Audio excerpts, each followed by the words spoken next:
Cuidado com o vão entre o trem e a plataforma. Pega a enxada, porque o trabalho duro e a zoeira vai começar. Atenção até o carro que lá vem pedrada. Devemos se fudendo, mas não há piada.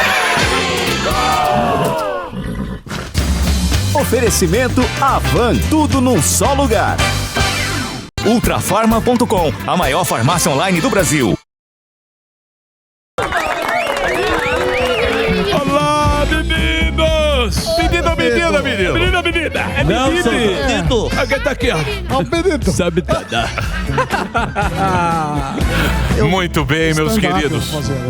Como é que vocês estão? Bom. Agora com o Sam mesmo. Meus héteros cis favoritos, meus rebolantes. Nossa audiência fantástica, toda cis. Estamos de volta com mais um difamado programa Pânico pelas escandalosas plataformas da Jovem Pan. Sejam bem-vindos ao programa tão intelectual e erudito quanto Casos de Família. Vamos lá, Zuzuzinho. Olá, ó. Teremos aqui, Emílio, homem que faz um lindo trabalho nesse momento difícil, né, com as pessoas. Ele que é presidente do Hospital do Amor, que é o Henrique Prata, que a gente já conhece de longa data. O Prata vem aqui, tá lançando o livro. Ó, o livro vai aí, falar ó. tudo, ó.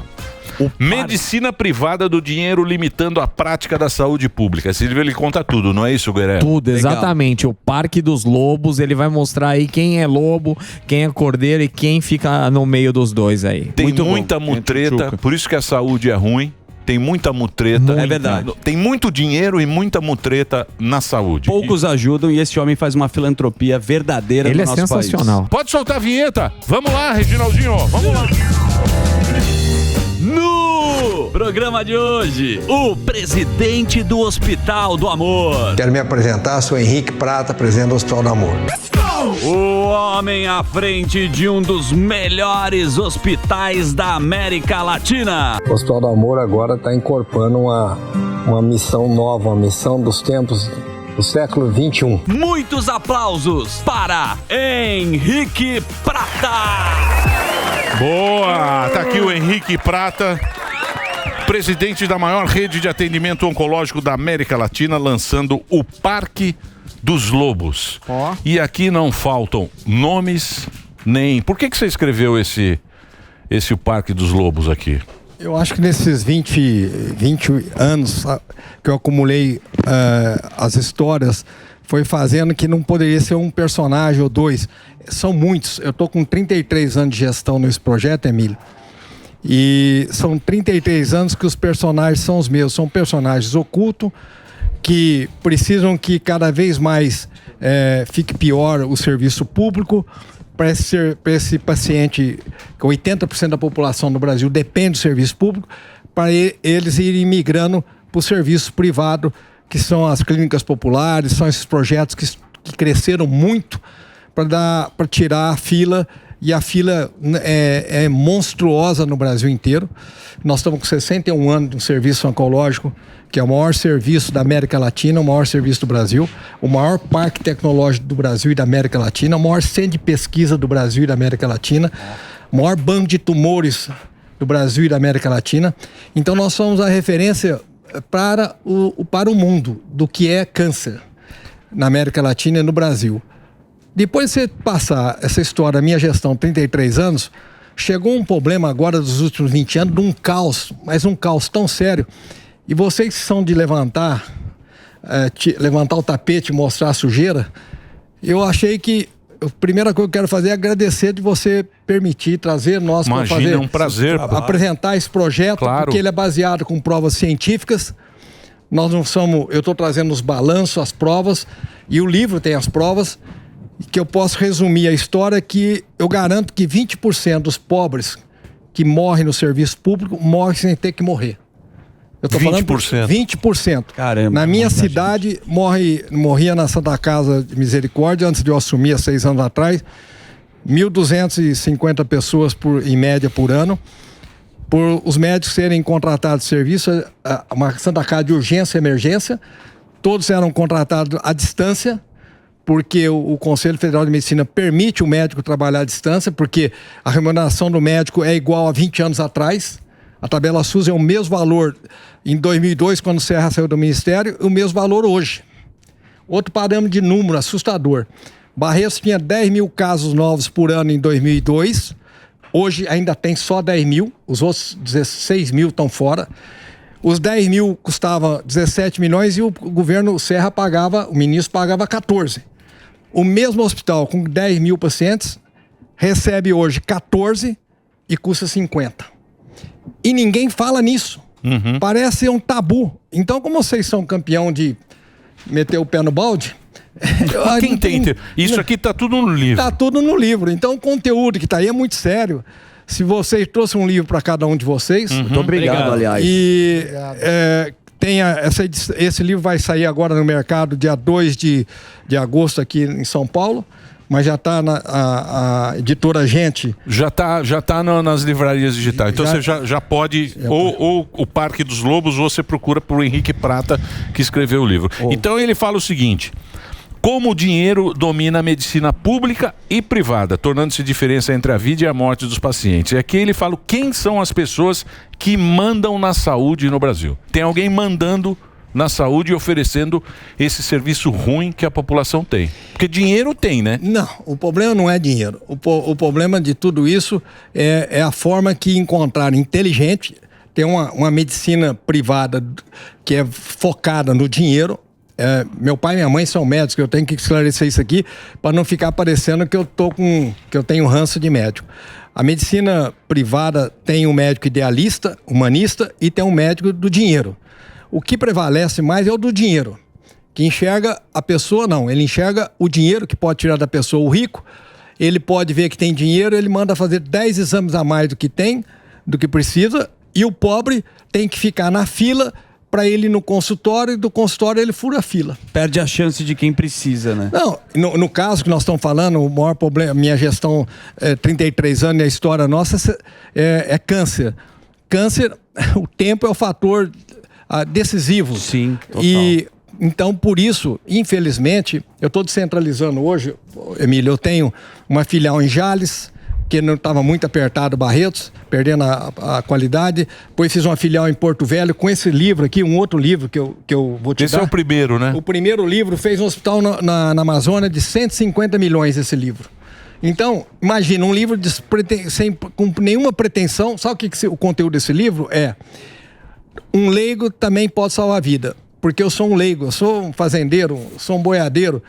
E eles você faz um trabalho espetacular. Meu Deus do céu. E vou dizer uma coisa pra você, esse cara faz sozinho, ele vai atrás dos artistas. A gente fez lá, uma época a gente tava lá a gente visitou na Rede TV, a gente foi, né? ele vai, é isso aí, ó. É isso aí. Deixa eu contar essa história, Emílio. Essa história nós batemos batemos Criança Esperança da Globo. Isso. Você, o Pânico. Isso. Nós, quando vocês fizeram esse programa, nós fizemos o dia inteiro naquele tipo Criança Esperança. Na programação. Na programação. Só que o John depois falou, Henrique, apareceu 50 entidades pedindo, mas nenhuma tinha nenhuma tem hoje no Brasil o vulto. Imagina, falta em Barretos 36 milhões por mês. Sim. Então, esse é o mérito de uma instituição que atende, aqui em Barretos atende 10 mil casos novos, é o maior centro de pediatria hoje, está responsável pelos Estados Unidos, de ser a primeira filial fora dos Estados Unidos, um centro que cura 99% das leucemias. É incrível. O Brasil cura 52%. Então, tudo isso está agregado nesse projeto. E o Pânico foi responsável, aquele primeiro embrião ali, entrou 5 milhões e meio do programa do Pânico. Aí entrou dinheiro de imposto de renda dos bancos, na lei do menor adolescente. Nós arrumamos 15 milhões em 1 ano e meio. Olha. E construímos a primeira etapa. Mas quanto custa o seu projeto? É impressionante. Esse número eu trouxe um balanço oficial aqui para você ter uma noção que você não vai acreditar. Olha esse gráfico aqui, Emílio, para você entender. O hospital custou 2022, olha aí, você mesmo pode ler aqui, vê o último ano aí para você ver. Não, ao contrário. Aqui, vê esse último ano. Aqui, ó. Quanto custou aqui? 983,176. E quanto recebeu do SUS? 193 mil. Ou seja, você sempre está recebendo isso e o custo... Olha o gráfico, você vê a gravidade que os fatos aconteceram desde o Serra sair do governo e depois do último mandato do Lula estava até equilibrado e de repente aí despencou. Aí foi embora, a inflação batendo e o custo não subindo. Por isso, pobre não toma remédio nem de segunda linha mais. E morre na fila. Henrique, Posso fazer uma questão rapidamente sobre isso? Primeiro, O parabéns. Daniel conhece bem, porque ele teve lá. Emílio, minha sugestão é que todo mundo visite, pelo menos uma vez, que é uma experiência de vida e, além do avanço tecnológico do hospital, o atendimento humano das pessoas que trabalham lá, que é fenomenal. Eu só queria que você contasse, primeiro, como que você começou seu trabalho de filantropia, porque ele é um dos maiores, Emílio, hoje no nosso país, que a gente precisa muito quem enaltecer. conhece, deixa eu falar uma coisa pra você. Quem conhece o Henrique Prata sabe o que esse cara fez. É que a grande mídia não dá muita bola. E eu queria muito que todo mundo, como a Né? gente tem uma audiência enorme, que conhecesse o seu trabalho. Ivete Sangalo, vários artistas colaboram. Toda a classe brasileira ajuda. Mas de como que artistas. você começou e como as pessoas hoje também podem ajudar? O projeto do começo eu assumi para fechar, porque meu pai e minha mãe eram médicos. E naquele tempo, eu tenho duas coisas importantes que você me pôs aqui agora. Naquele tempo, os serviços públicos não tinha lei de responsabilidade fiscal. Em 88, quando veio a inflação de 50%, 80%, quebrou meu pai. Minha mãe tinha de patrimônio e todo o lucro do patrimônio pagava o déficit do hospital. Um hospital de 2.500 metros quadrados, Emília. Certo. Hoje eu consegui... por isso que é importante o primeiro livro e o segundo que você vai ter, para você entender o tamanho da fé que meu pai tinha, o tamanho que ele foi presenteado por Deus, porque Deus converteu o filho e foi criado com o avô. Eu não fui criado com meus pais, mas foi eu que, com formação administrativa e de fazendeiro, me coube a mim salvar meu pai na hora que entrou em falência. Quando ele faliu o hospital, eu percebi que a inflação, meu pai não sabia nem... demorava 5 meses depois de fechar o mês para receber. E a inflação, imagina, 80%. Naquela época, né? E você esperar 5 meses o faturamento, não pagava um dia do custo do hospital. Um dia não pagava. Aí vendeu patrimônio, terra, boi, vendeu tudo a minha mãe. Eu assumi para fechar, mas depois, no dia que eu ia fechar, um médico me provou que se eu tirasse um foco, tirasse uma luz e pusesse um foco numa sala de curativo, que eu diminuí o tempo da cirurgia. Ele era um médico de tórax, e aquele paciente que ele atendeu hoje, se eu mudasse o foco, de vez de esperar 65 dias na fila, que era o menor tempo no Brasil, ele operava com 30 e curava aquele tumor, que era um tumor fácil de curar de pulmão. Fora disso, ele não curava mais. 60 dias não precisava nem operar, que é muito rápido, muito invasivo o pulmão. Aí eu peguei, aquilo me deu um choque tão grande, e eu vi então que se eu tinha capacidade comercial, administrativa, eu falei, fui dormir, acordei com certeza que eu podia ser médico, eu podia salvar vidas. E isso foi a minha conversão, da água para o vinho, porque eu odiava, até o dia de eu fechar, eu tinha ódio pelo hospital.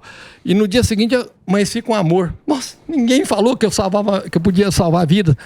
E isso foi um ato de que meu pai recebeu eu recebi essa bênção de Deus, porque eu também sempre fui uma pessoa muito religiosa, muito apegada com Deus, e queria servir a Deus todos os dias, mas eu queria em outros projetos, não queria nesse projeto. É uma missão, né? Aí esse projeto é tão verdadeiro, Emílio, olha só, aquele dia que eu assumi o hospital, meu pai queria me internar, achou que eu fiquei louco.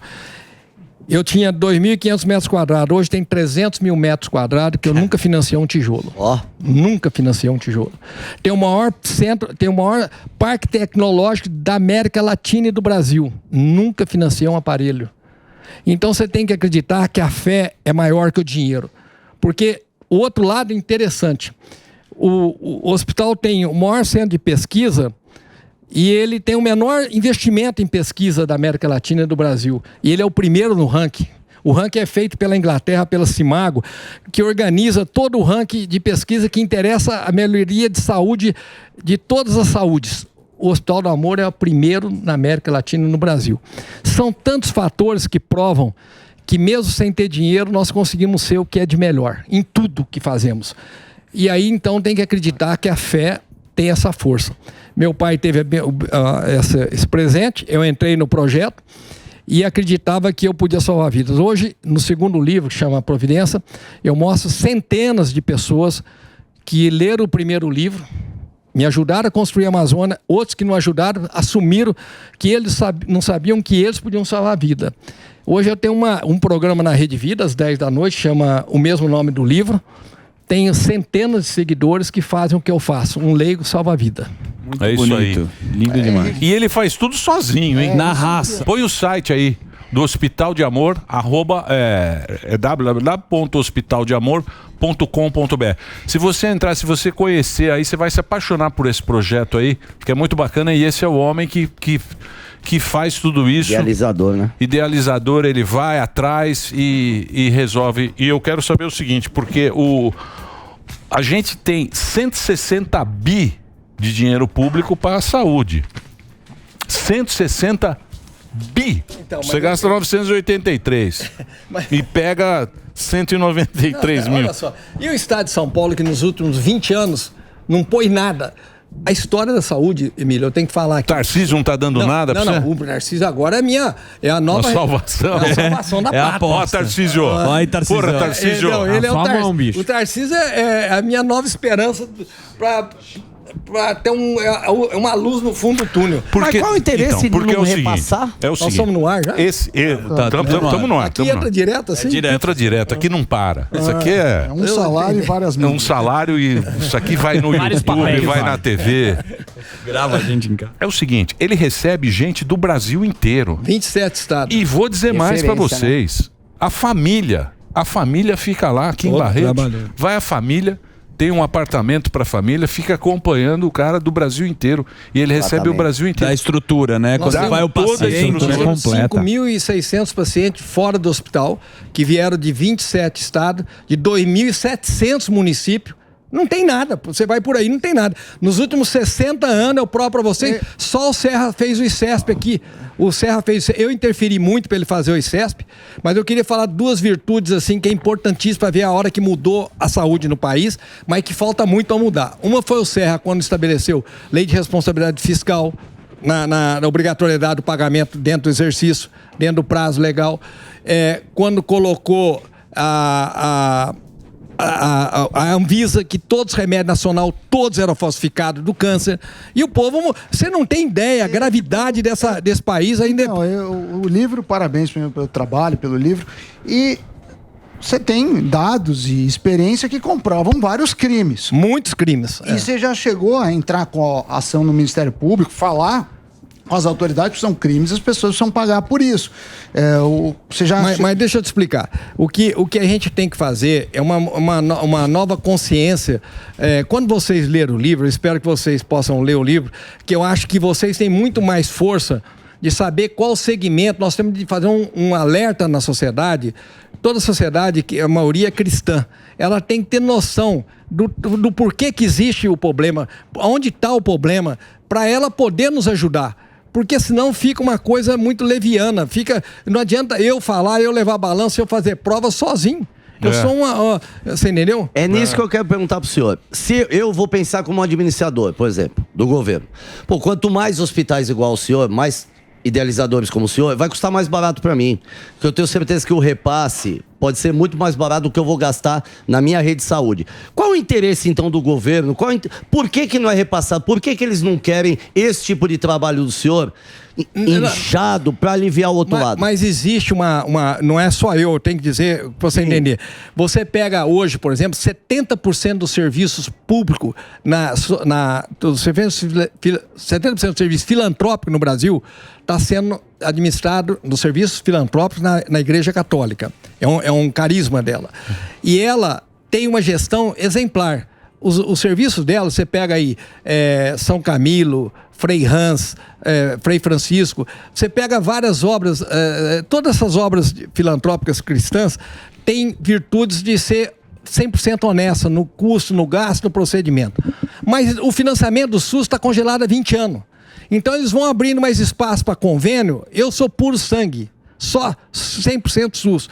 E abre espaço para o convênio e diminui o espaço do SUS. Porque o SUS não paga nada. O SUS está aí no balanço, ele paga 20% de quanto custa meu tratamento. Então eu não tenho. É para não ir pelo SUS, entendeu? Então, quem sai perdendo isso? A maioria que vai para os convênios acha uma solução, mas o que fica no SUS morre nas filas. Eu fiz um levantamento agora no Nordeste, estou construindo um hospital na história familiar minha, que você vai ler o livro. E é uma história linda. Minha bisavó fez o primeiro hospital do interior de Sergipe em 1919. Minha bisavó. Ela saiu 11 filhos da casa dela, ela pôs 11 doentes na casa dela no lugar dos filhos. A mulher mais rica da cidade. Então isso é um DNA que eu tenho familiar. A história do meu avô formado e doutorado no Rio de Janeiro, só atendeu público. Meu pai formado na USP, só atendeu público, nunca recebeu uma consulta. Então nós temos um DNA e conhecemos profundamente o que a medicina do dinheiro favorece. Ela precisa da desgraça da saúde pública para ela ter mais cliente. Ela não suporta os 20% para essa demanda de convênio, é pouco. Não vai ter cura nada então para um monte de doença. Agora eu vou te dar 2 exemplos críticos que eu faço aqui no livro, muito sério, Emílio. O primeiro, existe um financiamento lá do tempo daquele presidente Tupete, como é que chama? Itamar. E vem crescendo chama PROAD. Os 5 hospitais mais ricos de São Paulo e o mais rico do Rio Grande do Sul pega 2 bilhões de imposto de renda que eles tinham de recolher, faz um projeto de cunho próprio para melhorar e equipar mais e fazer tudo crescer no serviço dele, mas atende 100% SUS.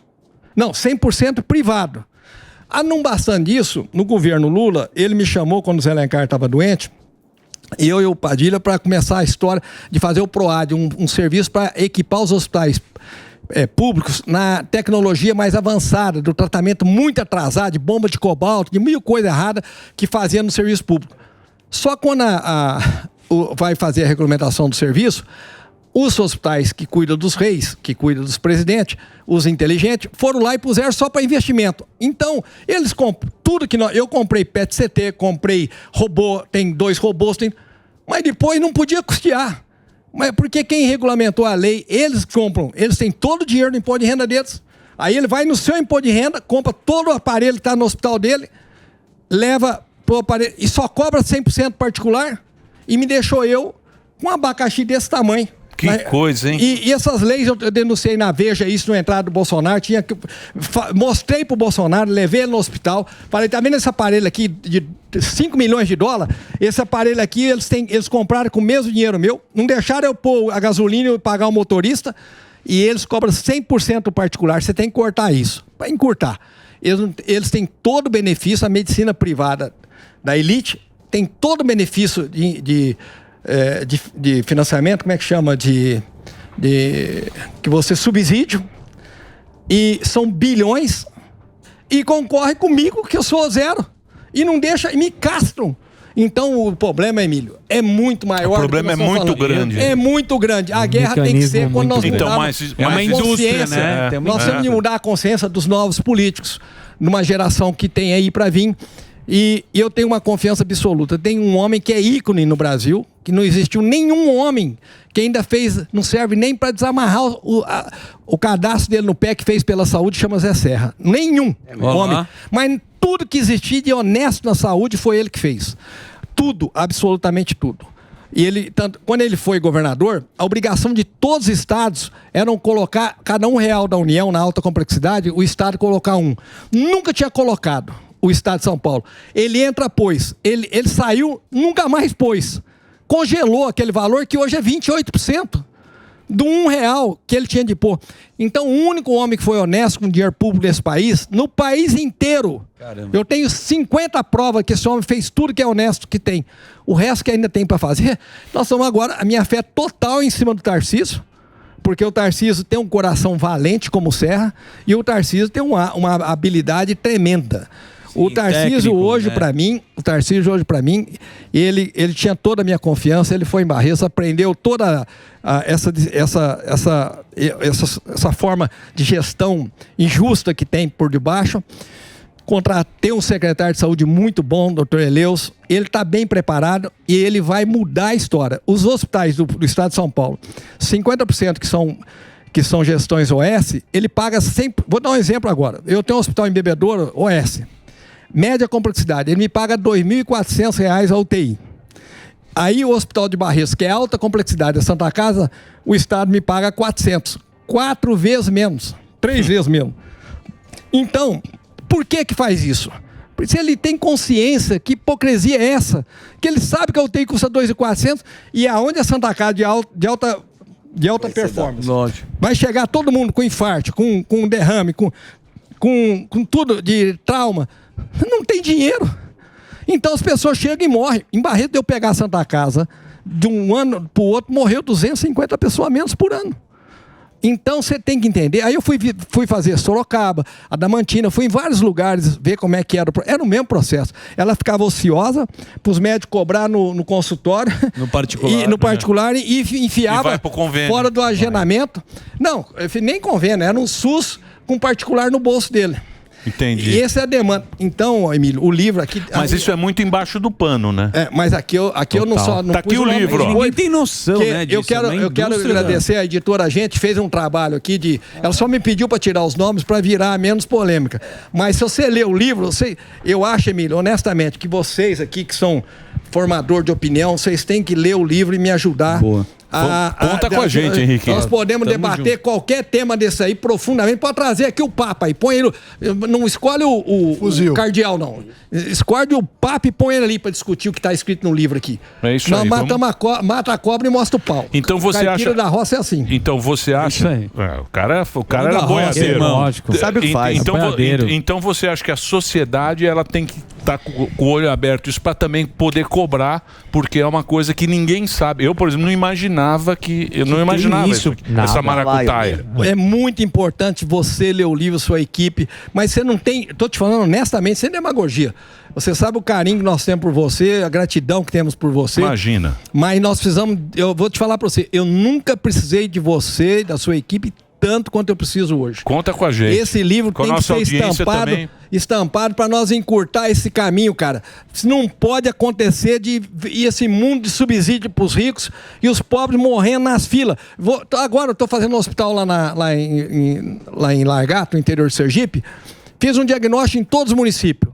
8 meses para o primeiro exame, com câncer. Primeiro diagnóstico. Que loucura. 1 ano, 10 meses para ir para a primeira cirurgia. Não aguenta. Você entendeu? Não tem cabimento chegar nesse ponto. Nós estamos vendo nossos irmãos. E o nordestino é diferente do nortista. O nortista vinha 40 mil nordestinos para Barretos. Não, da Amazônia. O amazonense.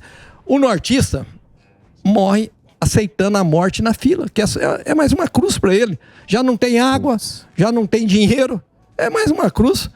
E é um homem que aceita. É diferente do resto. Então eu ando 25 a 30 mil quilômetros de avião por mês. E eu fiz esse caminho, eu fiz o caminho de Santiago agora para fazer esse livro. E acho que o Espírito Santo me ajudou a iluminar para mim não ser omisso e não deixar de ter coragem de denunciar todo o esquema que faz com que esse país seja tão desonesto na saúde pública.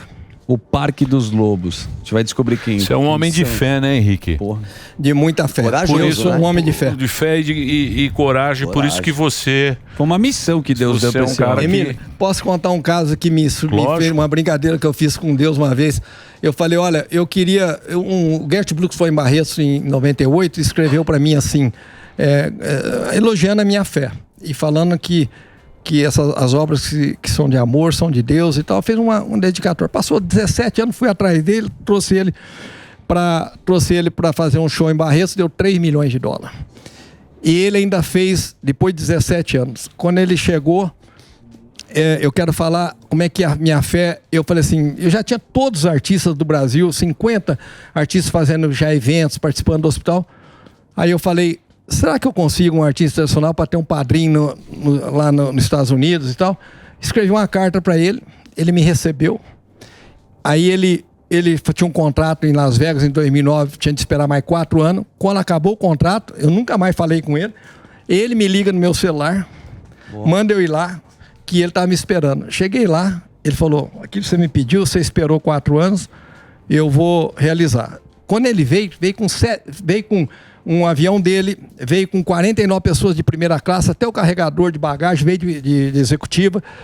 Ele não faz diferença para ninguém. Quando chegou em Barretos, ele pagou 719 mil no custo para chegar em Barretos. Quando chegou em Barretos, ele chegou no camarim e viu assim, sanduíche, salgadinha, bebida, e falou, não está na lista. Eu estou procurando aqui, não vejo isso aqui na lista. Eu falei, não, isso aí eu ganhei. Ele falou, não, você não está entendendo. O dia que eu dou é de todo o amor, de toda a profundidade. Não aceito que ninguém dá nada no meu dia. Henrique, pode ver quanto custa isso que eu vou pagar. Arrancou um pacote de 10 mil dólares, que eu falei, não, isso aí custou $1.000, $500. Aí ele, enquanto não pagou, então, quer dizer assim, como existe, Emílio, como existem empresários, como existem pessoas boas, como existe gente boa, como quando você tem uma proposta honesta perante a Deus, de tratar por amor. Outra coisa que definiu o hospital para mim, aproveitar o tempo, olha aqui, eu tinha muita dificuldade quando comecei a descentralizar. E um homem apaixonado pelo hospital era... Você vive aquilo, né? A tua vida é a... Mas a W. Macan, que era do Washington Oliveto, me orientava no marketing, para mim fazer os meus marketing. Aí um dia o Washington me chamou e falou, você fica me perguntando como é que vai ser o nome do hospital? Eu vou mudar para a Inglaterra e deixei um legado para você. Você nunca mais me pergunta e não pergunta mais para ninguém. Ele fez uma pesquisa de 27 estados, de todos 3.600 pacientes do hospital, e fez o questionário. O questionário deu 100% assim. Onde você foi tratado? No Hospital de Amor. Falou, o nome do hospital é esse. Entendi. Você nunca mais, nem a matriz sua pode carregar esse negócio de Fundação Pio XII, de Hospital do Câncer. Quem é tratado lá se sente dessa forma. O Daniel conhece muito bem lá. Não, Hospital de Amor. Emílio, foi uma pesquisa, então, feita com os pacientes pelo Washington Oliveto. Pô, que legal. Não sabia disso aí, não. Eu fui apaixonado pelo hospital e me deu esse legado de eu ter a certeza que eu tinha essa certeza absoluta que a única forma de eu ter aliança com Deus é se tiver um hospital 100% só tratando por amor. O remédio é secundário. E eu tenho 7 mil colaboradores e hoje eu posso dizer para você que não sei qual deles que é melhor de amor, porque são todos iguais. São apaixonados de saberem que eles são o remédio. Não é o remédio, não é o equipamento, esse parque tecnológico invejável que nós temos. Isso não entra na cabeça de ninguém. Mas o senhor é referência no mundo, né? Você está brincando. No mundo. O hospital hoje é uma referência no mundo. Tem técnica de cirurgias, tem pesquisa nossa que influenciou no mundo inteiro. E nós estamos gozando um privilégio de ser a primeira filial da América do Sul, talvez a única que vai ter, desse centro que arrecada $6 milhões de doação espontânea por dia para um hospital de 500 crianças, 500 casos novos por ano de criança. Nós temos 400. Eles têm 500. Mas eles são a maior ciência em saúde de câncer infantil do mundo. Eles têm doação espontânea de $6 milhões por dia, 364 dias do ano. Então, lá que a gente vê a diferença da cultura. Por dia. E eles estão adotando nós para fazer uma medicina. Nós temos de replicar o que nós estamos fazendo. Nós estamos com 29 hospitais pediátricos no Brasil, seguindo o protocolo nosso. E nós seguindo o protocolo dele. Nós chamamos Smart Amor, esse projeto. Então o mundo inteiro nos enxerga, Emílio, de uma forma espetacular, porque eles têm orgulho, brigam para fazer as nossas publicações nas maiores revistas de impacto. Então nós somos pessoas hoje que gozamos esse privilégio de saber que nós temos essa missão. A única estrutura dela é a fé. E é uma instituição abençoada por Deus. Não é que ela aparece mais porque o orçamento é grande, porque ela é grande e tal. Mas tem duas coisas que eu queria até te falar um dia, se você tiver interesse. Eu sei que o programa quer ver, fala de tudo. Tem duas coisas que vocês podem ver em vida aqui. Vocês podem convidar uma obra de um frei chamado Frei Francisco. Tem 17 mil funcionários. É mais humilde que o seu faxineiro aqui. E ele é o próprio... a congregação franciscana, ele é o próprio São Francisco. Onde ele é? Ele é pertinho de Rio Preto, aqui do interior. No interior. Tem 3 navios na Amazônia, não é de brincadeira. Um centro cirúrgico, UTI, internação, 3 navios na Amazônia. O Frei. Tem 50 hospitais, tem 17 mil funcionários. É um monstro. Que loucura. E uma humildade que você... Mas qual a humildade dele? A de São Francisco. Então, como é que você toca? O maior hospital do Rio de Janeiro estava fechado lá há 15 anos. Ele foi lá abrir o hospital, ontem fez 500, em um ano fez 500 cirurgias bariátricas. Ele tem 700 leitos. Tudo que você pegar estragado, esse homem é só navega pela fé. Depois nós temos o Frei Hans, com a Fazenda Esperança, que é um santo. O Frei Hans é igualzinho São Paulo. Se eu fosse espírito, eu ia te falar, São Paulo encarnou nesse homem. Que loucura. São homens de Deus. Ele olha para qualquer pessoa, assassino, pedófilo, o que você quiser. ele olha como meu irmão e tem capacidade de olhar para ele, acolher ele, cura ele por amor. Cristão. Não, você tem que... É Deus no coração, São obras, meu irmão. 120 fazendas no Brasil, ninguém fala disso. É impressionante. Ninguém São divulga, monstros. ninguém sabe que existe. Você entendeu? Deixa eu perguntar pra você, ô Henrique. Você fez uma vez aquele projeto do caminhão que ia pra periferia no Nordeste com a Ivete Sangalo. Esse projeto é muito interessante. Você pode contar esse? Não, esse projeto... Funcionou? Não deu certo. Está em 17 estados, tá 52 unidades funcionando. Olha que loucura. Vou fazer um parênteses para você ter uma ideia. Olha aqui, está em 27 estados. Financiado hoje, a maior parte dele, a Câmara hoje, o Senado e a Câmara, enxergaram muito bem esse projeto que pode ajudar. Ele é muito mais importante do que o tratamento de câncer. E é barato, muito barato. Então, hoje, a maior parte está sendo financiado pelas emendas parlamentares, mas começou pela Avon, depois foi pelo Ministério Público do Trabalho. Mas quero fazer um parênteses para vocês terem uma noção. Em todos os lugares, as carretas móveis fazem mais ou menos 1.000 exames de mamografia por ano e uns 1.000 e tantos de Papa Nicolau. Todas elas. Aí o Ministério Público teve uma multa na Shell, me deu 100 milhões para mim fazer 2 centros de prevenção e um centro de pesquisa. O centro de prevenção, que, lógico, esses são de Campinas, me deram, eu fiz um em Campinas. Fazem 10 anos. Ele roda com só capacidade de 400 mamografia por mês. Porque o serviço privado, que são os lobos, o lobo. Não deixam os lobos. funcionar. Olha, nós estamos falando em Campinas. Em Campinas, o índice de câncer de mama é mais alto ou igual do Nordeste ou da Amazônia. A periferia, os pobres. Mas não pode ter serviço de graça para eles, porque eles têm que saber que não tem fila grande, tem que migrar para o privado. Esse é o Parque dos Lobos. Tem 1000 histórias como essa. Então, o serviço aleijado que eu tenho, o pior serviço que eu tenho, está dentro de Campinas, porque eu não tenho nenhuma cidade. Rio Preto não deixaram eu pôr, Catanduva não deixaram, em Araçatuba não deixaram. Centros grandes da medicina privada, que tem as clínicas privadas, manda no prefeito, o prefeito vai ser cliente dele, não peita o médico. Começa aí.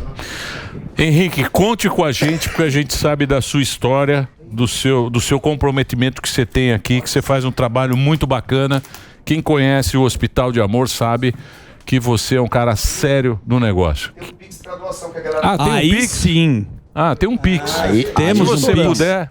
Se você... Eu ia te pedir para você ir para Barreiros para nós fazer um... Vamos lá, o Fufu vai. Não, mas não. Nós precisamos fazer outra vez aquele programa. Vamos fazer, pô. Não, conta legal. Com a gente. O Pix, o Pix é doar@hospitaldeamor.com.br. Esse é o... Você entra no site... pra doar no chat. Como é que é? O chat está pedindo o Pix para doar. O chat da audiência. Você pode também comprar o livro... E o QR Code? Cadê o QR Code? Não tem, né? Não tem? Mas calma, o Pix é esse, o doar aqui, que é um e-mail. Você entra lá... Isso. Pode doar quanto quiser. doar@hospitaldeamor.com.br. Se puder doar todo mês, dar uma ajuda para nós de ter mais segurança. Nós temos doação de 5 a 20 reais por mês, Emílio, olha só. Mais ou menos. Tá aí, ó. 2 milhões por mês. Olha lá, ó. Você pode doar 45, 90, isso é por mês? Ou uma vez só? Doar outro valor? Por mês, né? Não, a pessoa doa do jeito que ela quiser. Doa do jeito que você quiser, do jeito que você puder. Você vai ajudar aqui um trabalho muito bacana. E sério. Ô, Emílio, eu quero aproveitar que nós estamos no ar para te pedir para você, na hora que você tiver um tempo, para você ir lá esse ano conhecer o hospital, essa parte nova infantil. Deixa eu te falar pra você. Mas eu não quero ir de avião, não. Aquele avião balança muito. Eu fui, viu? Me cago. Não, eu também. Não vem com avião, não. Eu vou de ônibus. Porra, avião balança. Vai de Saveiro. Emílio, vou de ônibus leite. Tem uma família... Vai na caçamba da Saveiro. Emílio, tem uma família, a Cutrale, deu pra nós um hospital infantil de transplante e de pesquisa e de reabilitação que só tem um nos Estados Unidos. Olha o que eu tô te falando, hein? Junta tudo que você quiser aqui em São Paulo privado, não tem 1/3, não tem metade do que tem lá nesse hospital para transplante. 14 leitos de hospital, de transplante.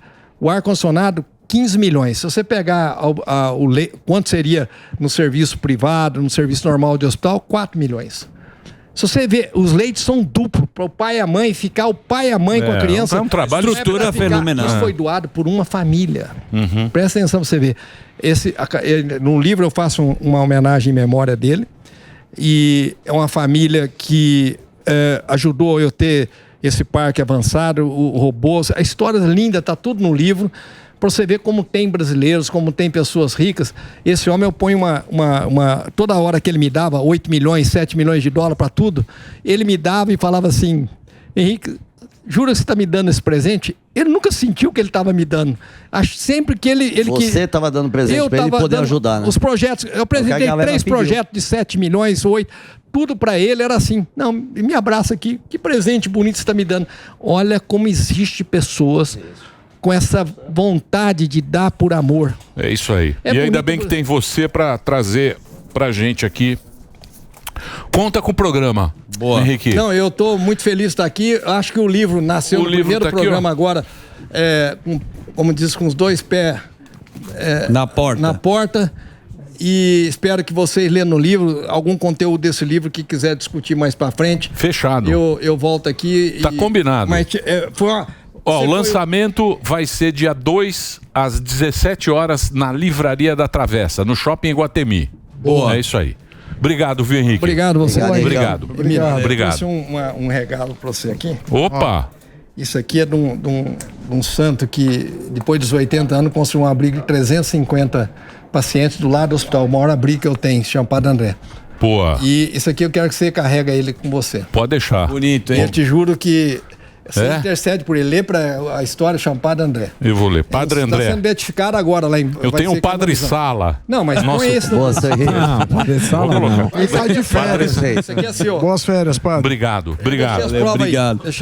Boa, hein? Isso aqui, esses caras aqui não acreditam em nada, viu? Aqui acredita. Esse aqui acredita. Vai usar aqui Vavo na sinagoga, ele ali que... Eu rezo por ele. O mais legal é que Deus que transformou a vida desse homem.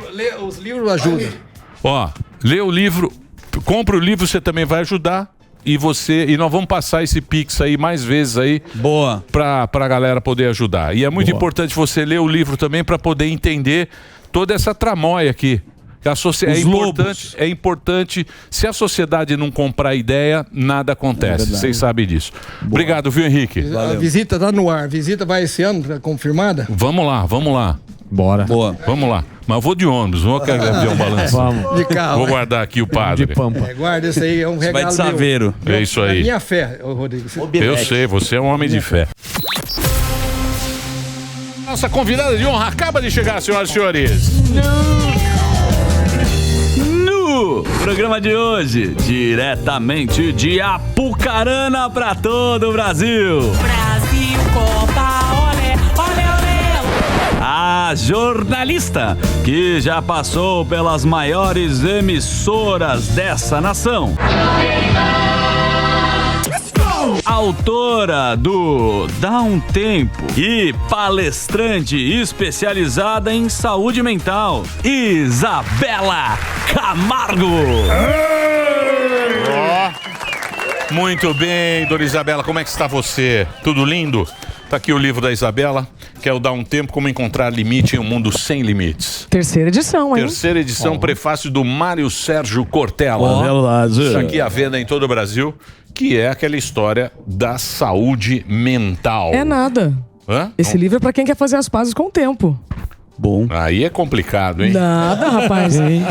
Tem gente que acha que o livro é sobre burnout, saúde mental. Não, o livro é pra quem quer fazer as pazes com o tempo. Tá vendo? Com o tempo? Eu trabalhava na Globo, inclusive o Sami estava lá comigo. Quando eu estava escrevendo esse livro, ele estava lá comigo muitas madrugadas. Eu lembro que ela fazia quase uma jornada dupla, né? Porque tinha que pela manhã entrevistar as pessoas por livro e ainda a rotina na Globo que era puxado.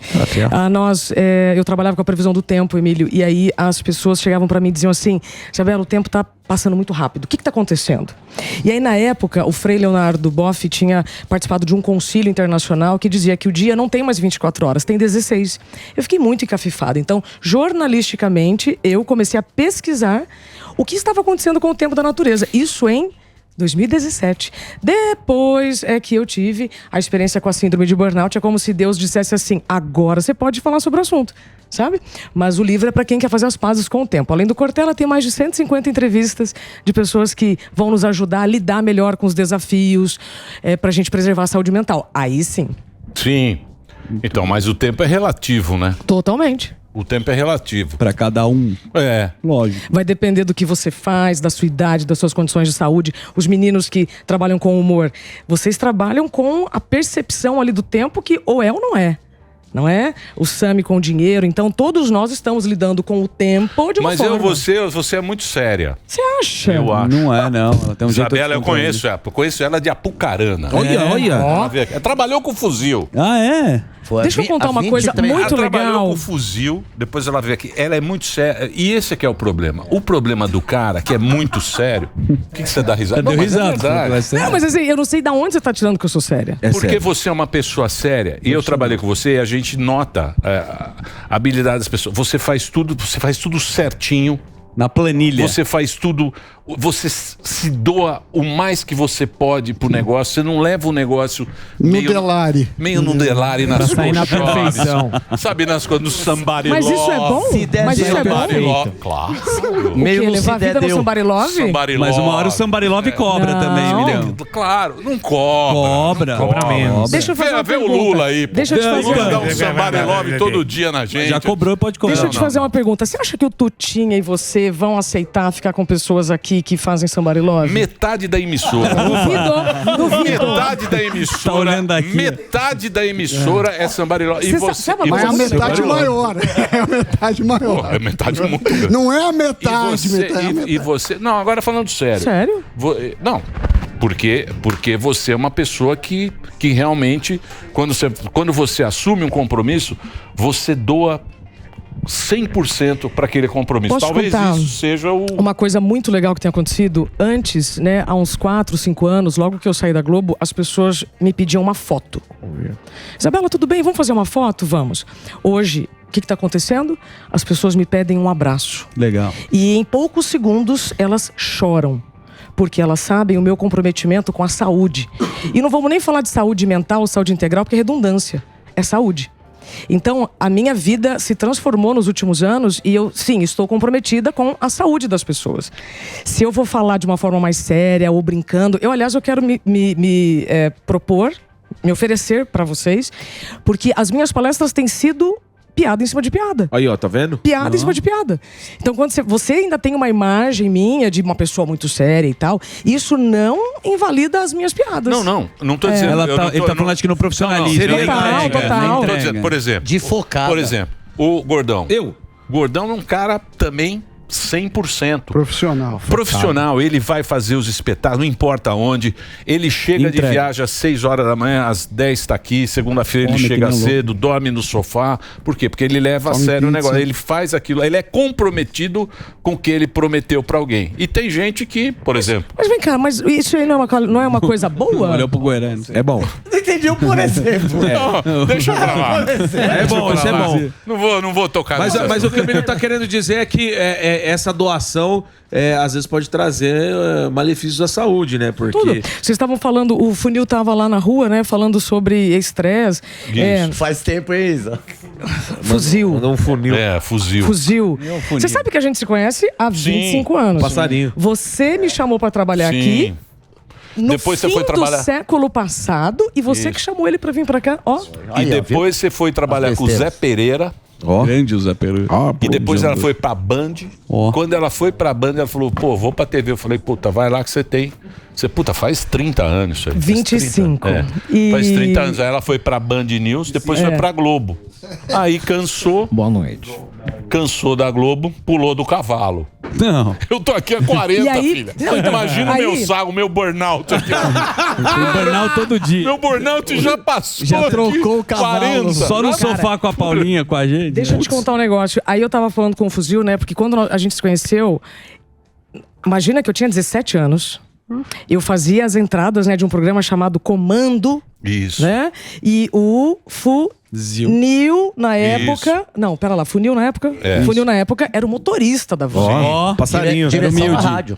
E aí, assim, as trocas eram muito boas. E a gente sempre teve um relacionamento excelente. Aí você me chama pra vir fazer o Na Balada. E sabe o que eu descobri hoje? Veio um rapaz me cumprimentar dizendo: Isa, você lembra de mim? Eu trabalhei com você no Na Balada aqui. E aí ele me abraçou Renatinho. e chorou, do tipo, olha só, você me fez chegar aqui sendo um ótimo profissional. Então, eu me coloco muito nesse lugar. O quanto nós temos responsabilidade de passar na vida das pessoas, sabe? Sim, sim. Isso é saúde, gente. E o Zuc, ó, quero fazer aqui um reconhecimento. Posso, rapidamente? Claro. Foi uma das pessoas raríssimas que me fez uma das perguntas mais inteligentes há uns 4 anos, que foi a última vez que eu vim, né? Eu não recordo, mas agradeço. Você perguntou sobre a minha libido. E aí todo mundo fez piada. Porque acho que libido tá relacionado só a sexo, né? E não, é libido pela vida.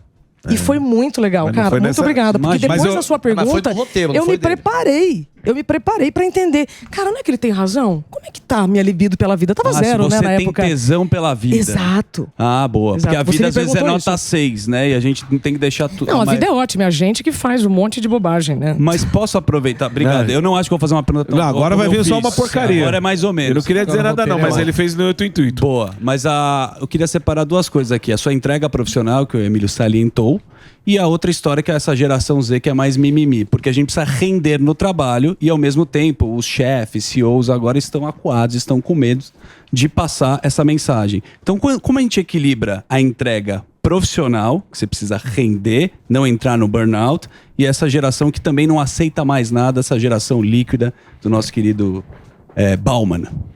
Olha, pergunta boa, hein? Primeiro, O cara puxou um Bauman aí do nada. Pra quem não sabe, exato. Pra quem não sabe, estamos falando de Zygmunt Bauman, autor de vários livros sobre liquidez. Significa uma coisa que é rápida, é fugaz, escapa pela mão. Primeiro, a gente tem que dizer que o burnout não é o excesso de trabalho. O ponto em comum das pessoas que têm burnout é um ambiente que tem recursos inferiores às demandas e algum tipo de assédio. Tem milhares de pesquisas falando sobre isso. Então, não é a pessoa que trabalha demais. É igual o estresse que eu estava falando lá do fuzil, porque o estresse é super necessário para a gente viver, assim como o colesterol, assim como a ansiedade. A diferença é o estresse positivo e o negativo. A ansiedade positiva, que te estimula, que te faz estudar, e a que te paralisa. Tem uma grande diferença. E o problema não é o trabalho. Gente, o trabalho é maravilhoso. O problema é o excesso em um ambiente em que aí vai te provocar, provavelmente, não só o burnout, mas vários problemas de saúde ou nos relacionamentos. Você conhece alguém que já se separou porque não estava entregando aí em casa com atenção e tudo mais? Então, você separou, seu amigo? Zuzu tá na terceira mulher. Separou dela.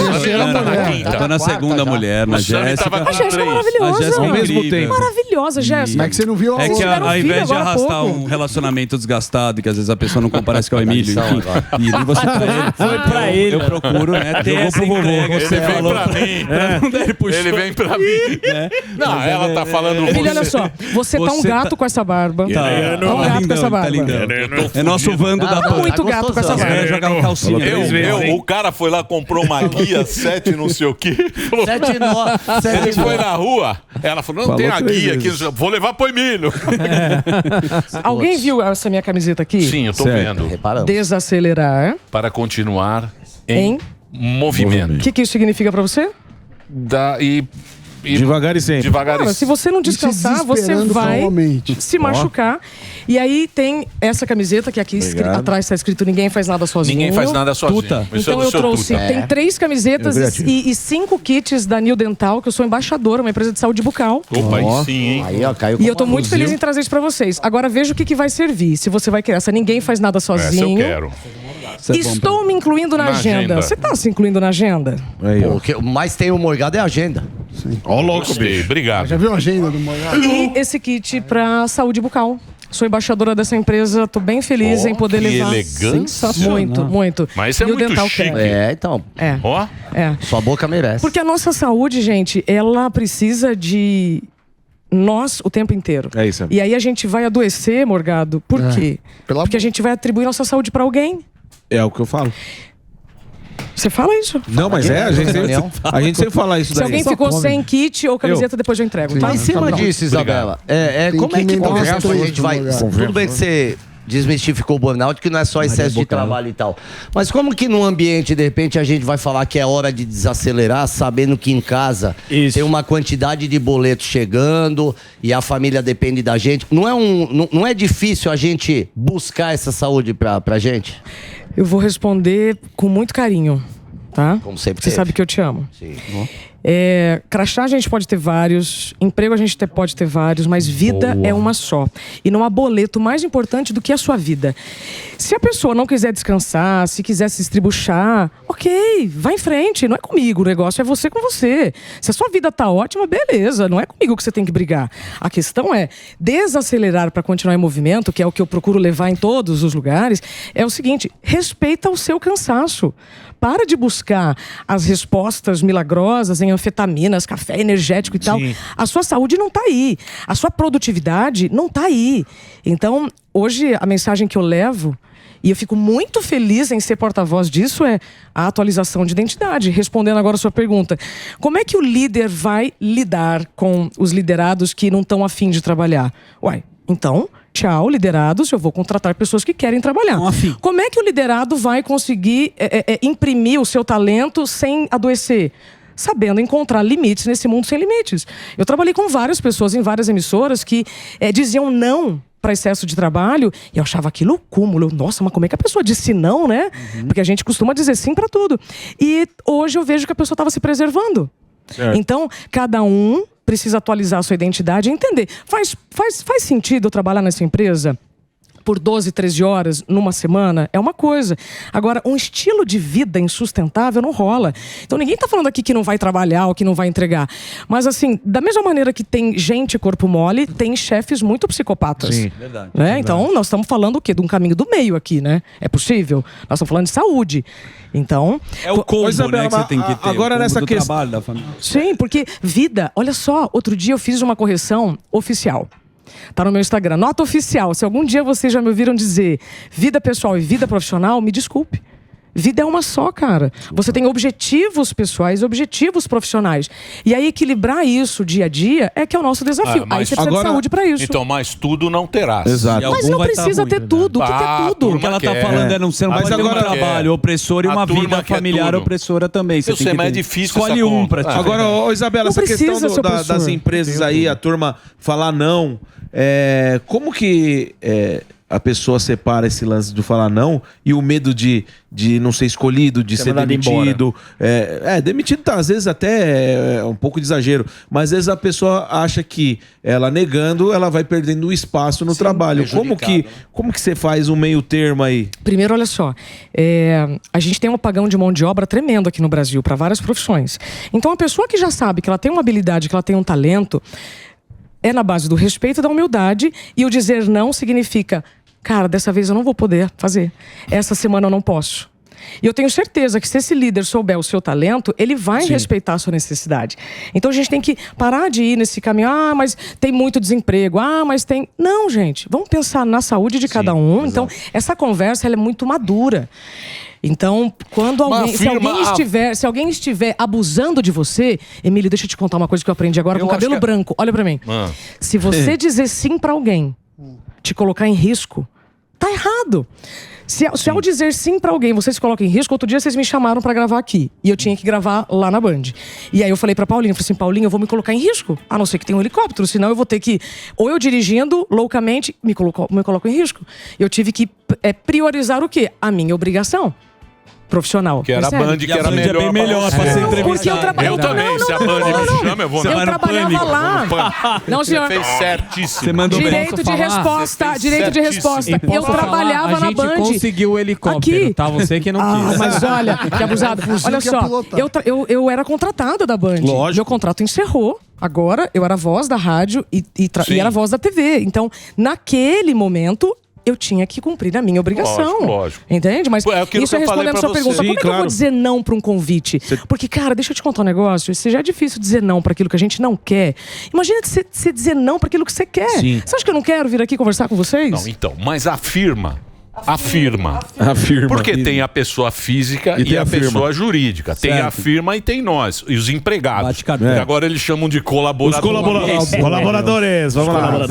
Tá bobagem também chamar a gente de colaborador. Chama do que quiser. All compliance. A firma, ela quer o quê? Eu sempre pautei a minha vida para quê? Para oferecer para a firma um programa competitivo que desse audiência e dinheiro. Aí eu me cerco de pessoas espetaculares, competentes, todo na sua competência no que está fazendo. A gente vem aqui e faz o nosso programa e dá resultado para a firma. E a firma tá feliz. E aí no seu tempo de descanso você descansa. Então, o dia que a firma falar, olha, isso aqui não funciona mais. Tudo de bom. Tchau, pessoal. Tchau, pessoal. Tchau. Vai sair pra lá. Vai embora. Tchau, mas é pessoal. isso. Inclusive... Agora, tem chefe chato? Tem. Muitos. Nessa empresa, o que não falta é chefe. Tem uns 40 chefes. Eu tive alguns bem interessantes, que me ensinaram muito.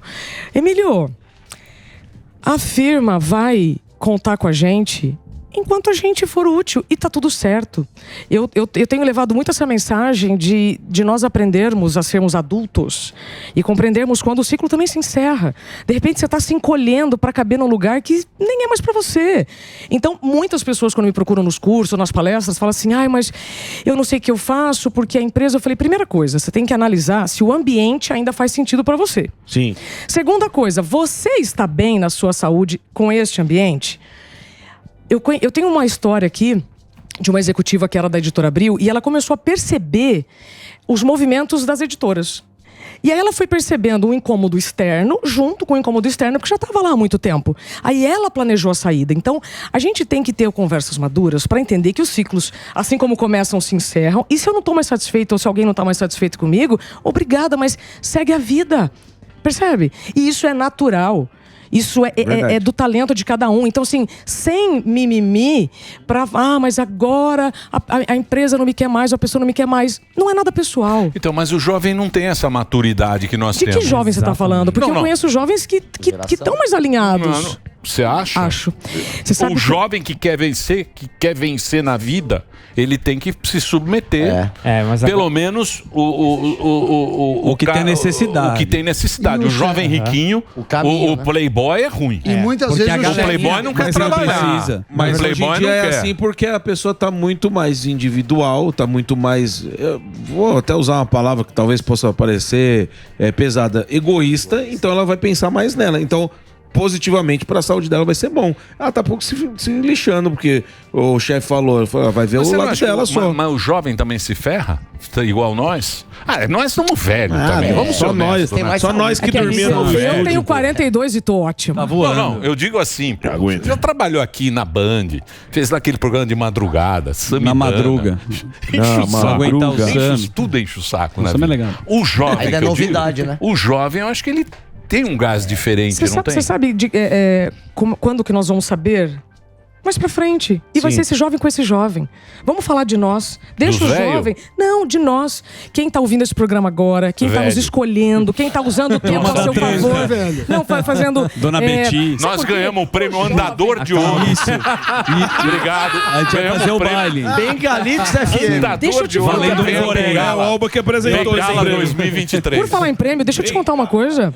Em outubro, olha só como a minha vida mudou. Em outubro eu vou receber um prêmio em Paris da Academia de Cultura e Artes para pessoas que trabalham em prol da humanidade. Agora, daqui 2 semanas, eu vou com um grupo de produtores de conteúdo e jornalistas para o Acre, em uma aldeia para a gente trazer de lá um estilo de vida sustentável aqui para a cidade. Porque do jeito que tá, não dá. Então, a minha vida ela tem sido pautada em conexões como essa que eu tô fazendo com vocês para expandir a mensagem de saúde. Tô vendo ali saúde mental. Também faz parte do meu trabalho a não banalização de alguns termos. E eu vou te contar, saúde mental é redundância. Saúde integral, a redundância, porque é saúde. Enquanto a gente ficar repartindo, né, saúde mental, dá a impressão que nós não estamos falando do corpo, ou do corpo não está falando da mente. Mas o que você pergunta, Isa, que de repente pode ir. E o humor salva. Tá O humor salva. Muito obrigada pelo trabalho de vocês, tá? Isso é verdade. Você tá um gato. Isso é verdade. Você tá fez um duas gato. perguntas, Isa. Você tá feliz? Estão cuidando de você? São duas perguntas que, de repente, é um guia que a gente tem que ter na vida? Sim. Você tem que ser primeiro honesto com você. Não é chefe, existe uma questão também chamada lealdade inconsciente. Mas a pessoa me chamou, né? Eu não posso sair. Não, primeiro você tem que estar em coerência com você, com a sua idade, com os seus desejos. Nas minhas palestras, eu falo sobre produtividade sustentável. Até vocês fizeram uma chamada aqui que ficou fofa, né? O que é produtividade sustentável? Cara, longevidade é você continuar fazendo o que você ama sem prejuízos pelo caminho. Porque não adianta nada você alcançar o que você quer, de dinheiro ou de status, nossa, cheguei no pânico, cara, e perder a sua saúde. Se vai ser por um burnout ou por um outro problema, vai depender do seu organismo. Sabe por quê? Já que vocês falaram ali de estresse na rua, o excesso de estresse vai afetar o órgão mais vulnerável de cada um. Então, por exemplo, todos nós trabalhamos aqui. Eu desenvolvo burnout, dependendo de um contexto. O Zuki, de repente, começa a enxergar, vai precisar de óculos. O outro começa a ouvir mal. Então, o excesso de estresse afeta o órgão mais vulnerável de cada um. Percebe? Mas a gente trabalha num ambiente muito competitivo. Não tem como não trabalhar. É difícil fazer essa conta. Desligar, né? Essa parte da competição. É difícil. Mas te faz bem? A pergunta te preenche tá num lugar competitivo? Você faz porque gosta pra caramba. Eu vou... Tem gente que tá num lugar que tem uma competição que faz mal pra caramba. Então vamos lá. A empresa exige, Sami, o que qualquer lugar exige. A gente também precisa falar do que nós estamos falando, né? Competição, nós estamos com 8 bilhões de seres humanos nesse planeta. Vai ter competição em qualquer área.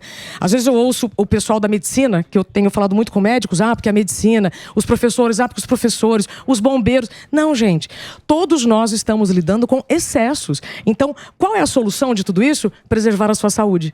Para você fazer boas escolhas. Para você poder dizer não na hora que estão abusando de você e você já saca que aquilo não é meritocracia, que aquilo é abuso. Então, é só mantendo a sua saúde que você vai poder fazer boas escolhas. Competição vai sempre existir, como sempre existiu.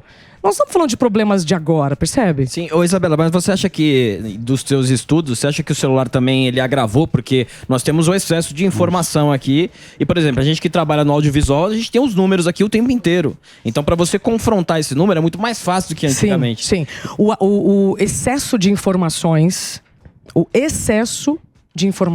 Então, o excesso de acessos para a informação vai saturando o nosso cérebro. Eu faço uma pesquisa aqui no livro em que eu chego a 3 séculos antes de Cristo. Eita. E um sujeito já fala assim, chamado Tito Márcio Plauto, um dramaturgo, que os deuses arruinem quem inventou um relógio de sol e triturou meu dia pedacinho a pedacinho. Aí, ó, tá Cara, nós estamos falando de 3 séculos antes de Cristo, as pessoas já estavam reclamando da falta de tempo. Já. Então, quando eu faço uma pesquisa na tecnologia, transporte e comunicação, sim, este aparelho pode comprometer a nossa saúde. Só que esse aparelho depende deste dedo para ligar, colocar em modo avião, ficar em feeds infinitos. Então, é a sua saúde que vai determinar. Eu preciso consumir mais notícia agora? Eu posso me desconectar? Pode, deve. Porque se você quer se tornar uma pessoa competitiva e performar onde quer que seja, você precisa estar bem de saúde, rapaz. Então você precisa descansar para continuar em movimento. Quero dar um beijo em todo o meu time que tem me ajudado a expandir essa mensagem para mais pessoas. Pô, legal. Mas você é muito sério. Eu gosto de você, que você é apaixonada. O sério não é pejorativo do Emílio. O Você sério fala é com entrega coração, profissional. é isso aí. Claro que sim. É um Você comprometimento. fala, É seriedade. Você né? fala com coração e é bacana as pessoas que colocam o coração no trabalho dela. Eu acho muito legal isso aí. Mas, Emílio, isso não é um trabalho. Essa é a minha missão de vida, rapaz. Não, é um trabalho. Não. É que você não tá percebendo. É que você encheu o saco. Você já se envolveu. Você encheu o saco dos chefes de jornalismo, são uns puta mala. Bafo de cigarro. Aqui, ó. Não, tenho amigos. Aqueles caras que sentam. Eles sentam com a. Eles sentam Caetano, em pé. Isso, O pé na chefe de mesa. jornalismo, ele senta assim, ó. Põe o pezinho assim. Joga fumaça na cara de Marlboro. Vê a escala lá, tem a escala. Você chega lá. Sami, 7 da manhã. Vê lá, você tá na escala. Samidana, olha a escala. Não vai mudar a escala, não. Isabela Aqui na Factual. escala, acabou. A turma do Factual. É isso aí, bicho. Mas você fala com o coração. Sim, Por isso mas... que eu sou seu fã. Emílio, eu acho sou que sua fã. todo mundo que coloca o coração naquilo que faz tem um reconhecimento e se dá bem. Eu acredito nisso. Muito. Totalmente. Você pode colocar o seu coração no seu trabalho, você, mesmo assim, precisa descansar. Casa também é chato pra cacete. Por isso que fica muito no trabalho. Aí também. Nós vamos fazer outro programa. Nós vamos fazer outro programa. Nós vamos fazer outro programa especial. Burnout. Que em casa, o burnout da casa. Sem clima em casa, vem pro trabalho. Ela descobriu, pode falar? Não. Do quê? Pode? Não, eu vou começar uma pesquisa esse ano. Ela descobriu algo interessante sobre isso. Existe um grande subjugamento das pessoas que têm burnout, assim como outros problemas de saúde. E aí, eu ouvindo mais de 4 mil pessoas, e essa turma que chega e me abraça e chora, é impressionante. Quando eu faço uma pergunta para elas, eu levo elas pro lugar onde a gota transbordou o copo. E, na maior parte das vezes, essa situação está relacionada a algum momento, alguma situação caracterizada por assédio. E o que é mais interessante é que as pessoas não sabem que estão assediando. Por quê? Porque no passado, nós ouvimos gritos, nós fomos ameaçados, e hoje... Não cabe mais esse tipo de comportamento. Eu levo o letramento do assédio nas empresas. Na firma, Emílio. você fala? Na firma. Na vida física. Casa, na vida. Empreendedores me perguntam assim: mas como é que eu posso ter assédio sendo empreendedor? Os seus clientes. Sim. Os seus clientes, quando te colocam numa situação de vulnerabilidade emocional, de vulnerabilidade psicológica, dependendo do seu estado de exaustão, você pode ter um burnout ou ter um outro problema. De novo, sabe o que vem depois do burnout, quando as pessoas não aceitam burnout? Um AVC ou um infarto. Eu tô careca de falar com a turma da USP, do IPQ, de todos os médicos. Isa, você tem razão. A pessoa, ela entra no esgotamento, vive uma situação caracterizada por assédio, aquilo causa um dano existencial no sujeito e ela perde funcionalidade. Então é séria coisa. Não, mas não pode ter chefe frouxo. É o meio termo. Também acho. O que ela tá falando é que precisa de válvula de escape. Não, também. não, o que não ela tem. Mas não pode ser Você já drogas. teve chefe Não pode ser drogas. Não é droga. Nem bebida alcoólica. O chefe. Nem sexo alternativo. Samidana sexo alternativo. Um chefe frouxo. Se não é o Doni. Pai frouxo. Pra dar um tapa na bunda branca. Botar ordem na firma. Se não é o Doni botar ordem na firma. Os caras trabalham a hora que Fala, quer. acorda, Samidana. Bota a hora que Manda quer. o absurdo. Tapa na bunda branca. Eu não é Não, assim. nem no meu filho. bundinha Ele branca. tem 7 anos já. Marca de Filho cueca. dele Manda no pirulito pra tudo. Olha, Ele já tem 7 anos. Ele tem 7 Puxa, eu me lembro Manda quando nele. Manda vocês nele. ganharam, nenê. Manda Ele é nele. funcionário. O Sam é funcionário do filho Olha dele. a cara do psicopata Olha o adormecido. Olha. Jesus, olha essa foto. Essa é do É a época do Coringa. Cazuza, pô. Meu Deus, cara. O filho Parece uma manda. coxinha a cabeça. Eu preciso encerrar, o papo é muito bom. Ô Isabela, deixa eu passar mais uma vez. Pô, obrigado por você ter vindo. Você sabe que eu gosto muito de você, o seu trabalho. Você faz tudo com muito... Mas vocês só me chamam pra falar de coisa séria. Quando vocês me chamarem pra falar uma outra Você é muito bobagem, eu sério, falo Isabela. bobagem. Tem que vir, mano. Te Tá aqui o livro, rapaz. terceira edição, ó. É sucesso. não tem. Tá vendo em todo o Brasil. Mas tem aí o @, dela, tá aí o Insta. Isabela Camargo Real. Isabela com 2 L's Camargo Real, pra quem tá no rádio. Entra lá, segue e tem todo o caminho aí pra você Sim, acompanhar. palestras e mentorias pra líderes, inclusive. É isso aí. Obrigado, viu? Adorei. Sempre muito bom estar aqui. Sempre é um Sou prazer. sua fã, tá? Oh, muito obrigado. Muito bem. E vamos lá, Reginaldo, antes que você fique bravo e me assedie. Vai lá. Coxinha. Cabeça de coxinha. Vem pra cá.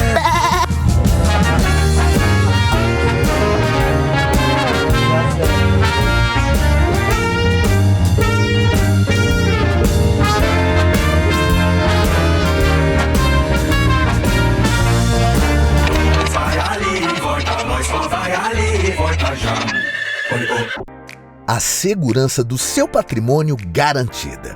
Jardim impecavelmente bem cuidado. Recepcionista com cartão de visita da empresa.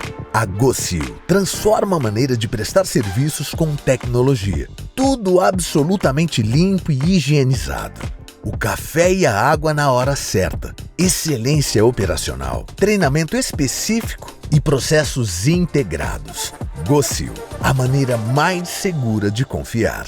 Copywriting é um conjunto de técnicas e estratégias centenárias, usadas para atrair, criar conexão, convencer e vender literalmente qualquer coisa para qualquer pessoa. Meu nome é Rafael Bertoni, eu sou conhecido como o primeiro copywriter profissional do Brasil. Nos últimos 10 anos, eu gerei mais de 150 milhões de reais em vendas usando exatamente o que eu vou te ensinar. Acesse newcursos.com.br e venha descobrir o mundo do copywriting.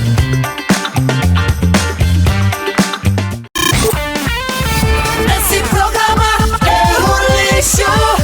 Pânico, Jovem Pan. Pode soltar a vinheta, meu querido Delari. No programa de hoje, muita sapiência e iluminação pelo ar. Não, de forma nenhuma. Isso é um erro típico de bolsonarista. Pois aí vem ele, o filósofo, escritor, professor e palestrante que massageia nossos cérebros. Qual a vantagem de ser uma pessoa boa? Olha, eu diria que essa não seria uma boa pergunta se você estiver preocupado em ser uma pessoa boa. O resplandecente Luiz Felipe Pondé. Uma salva de palmas para o professor Pondé nesse momento. Maravilha. O Pondé que tem um programa na TV Cultura. Sim. Sensacional. Se você gosta do Pondé, você tem que assistir. Tem na plataforma também, né? Tem na plataforma. Chama-se... como é que chamam? Linhas Cruzadas. Linhas Cruzadas é com a nossa querida... a Thaís Oyama, que trabalhou aqui.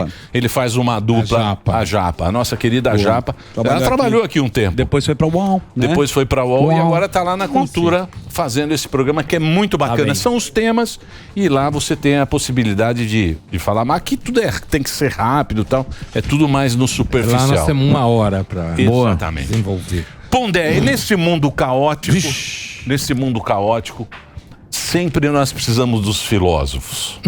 Quanto mais caótico, Quanto mais caótico o mundo, mais os filósofos são necessários. É isso mesmo? Olha, a história está a favor da tua hipótese, porque a filosofia floresceu em Atenas na decadência de Atenas, da democracia. Então, aparentemente, há um vínculo aí entre filósofo fazer sucesso e mundo ir aberta. O mundo no lixo e a filosofia florescendo. Precisa de um pensador.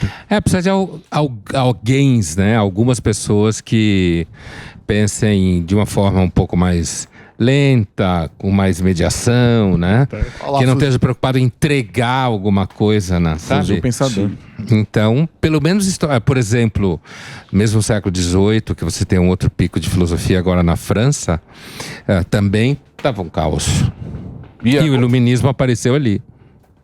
E agora também tá meio zoado, né?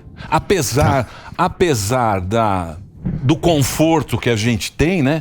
Tá zoado, né? Sem dúvida nenhuma, o mundo melhorou muito em termos materiais para algumas pessoas, né? Um número significativo de pessoas. Mas eu acho que nosso caso hoje, por exemplo...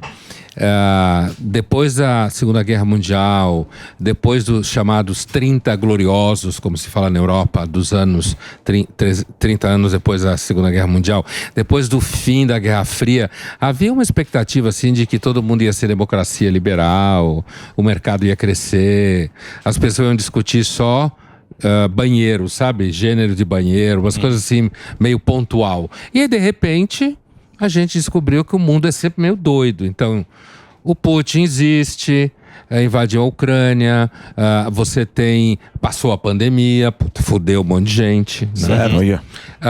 Você tem esse crescimento de conflito entre Estados Unidos e China. A América Latina, nós aqui estamos sempre sem destino, como sempre. Aqui sempre é ruim, né? A gente tá indo para lugar nenhum, né? Aqui nunca teve... Acho que nunca foi legal, né? Descobrimento. Sempre uma bagunça. Bom. Na época do vídeo era aberto ainda. A Argentina ganhou muito dinheiro na primeira metade do século XX, né?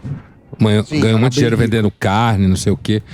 Tem até um livro chamado Viagem ao Fim da Noite, do escritor chamado Cellini. que se passa, o livro começa em 1916, tá? E aí avança. E aí tem um momento lá que ele tem uma namorada, o personagem principal, que ele na realidade, assim, ele leva a namorada é uma tocadora de violino, mas que na verdade é garota de programa. Então ela vai tocar violino, principalmente, e ele fica esperando embaixo, quando ela tá lá trabalhando. E ele comenta várias vezes que os clientes dela são os milionários argentinos. Que estavam comprando tudo em Paris. A Argentina parece que teve um momento bom. Aí o Maradona acabou com tudo. Chile também teve um momento bom. Também teve.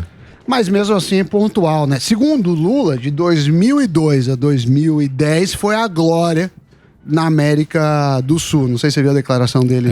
Graças a ele, provavelmente. Graças a ele. Lógico que foi. Mas... Oi, pode completar. Não, o que eu ia dizer então é que assim, a América Latina, ela sempre importou pouco, né? Agora com essa discussão no Mercosul, mas aí, durante a Guerra Fria, a América Latina foi um ponto de preocupação americana. Por conta da Revolução em Cuba, do risco da contaminação soviética, chinesa. Mas de lá para cá, os Estados Unidos não tá nem aí para nós. A gente pode pular no precipício, bater a cabeça na parede. Não é muito importante, né? Não é terceira divisão. Geopolítica. Esse é tipo várzea, essa terceira divisão. Geopoliticamente não é importante, do ponto de vista, inclusive, geográfico especificamente, não tem uma localização importante. E então... E por que a gente acha que a gente é tão importante assim?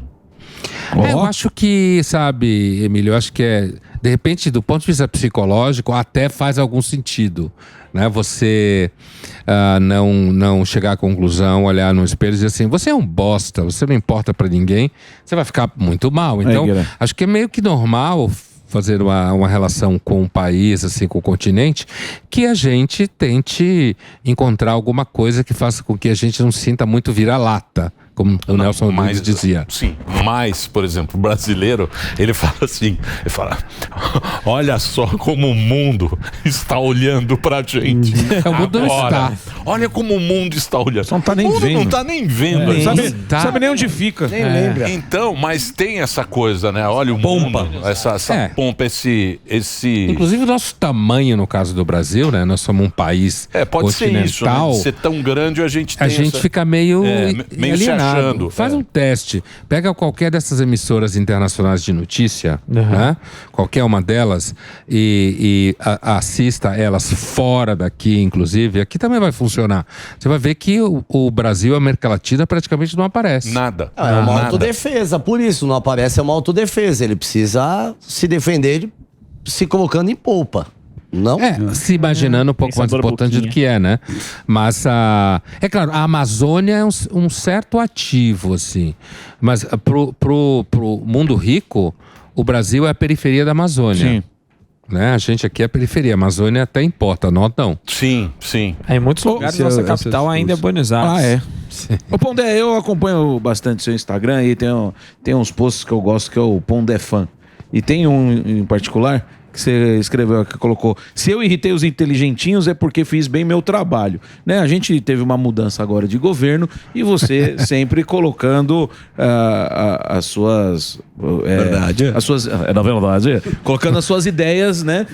E as suas opiniões. Queria saber se você já virou bolsonarista, porque no governo passado você era de esquerda, comunista total. Queria saber se agora a turma já tá te chamando de bolsonarista e fascista, extrema-direita. Você tá fazendo bem o seu trabalho, como diz o post. Olha, deixa eu dizer uma coisa antes de partida, assim.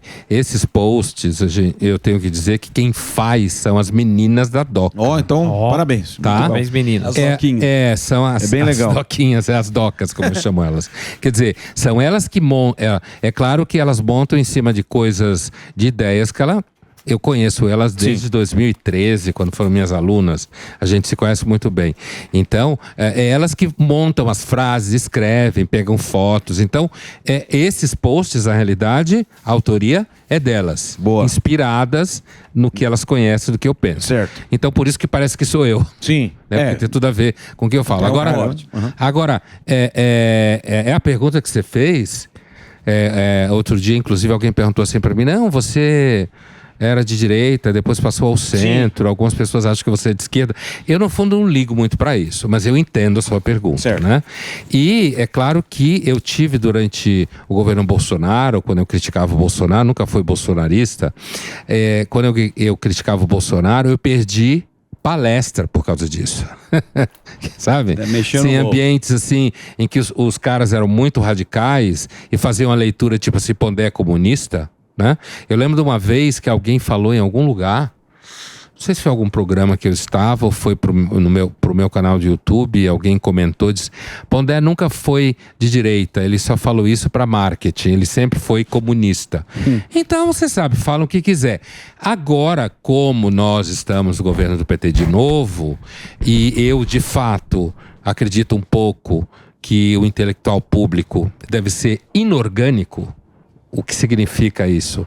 Ele não pode trabalhar organicamente para nenhum partido, para nenhum governo, para nenhum conjunto ideológico, porque senão ele perde credibilidade.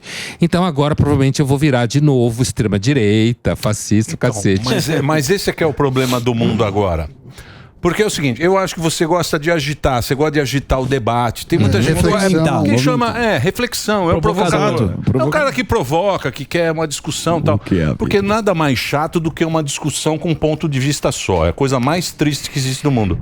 Só que o que acontece? Hoje em dia, a merda é o seguinte, o cara ele usa, cada um usa... a benefício. Ele usa em benefício próprio. Então ele vai pegar uma frase que o Pondé falou e vai falar, aqui ó, esse comunista. cara aqui é comunista. E isso é uma coisa que não vai acabar. Não.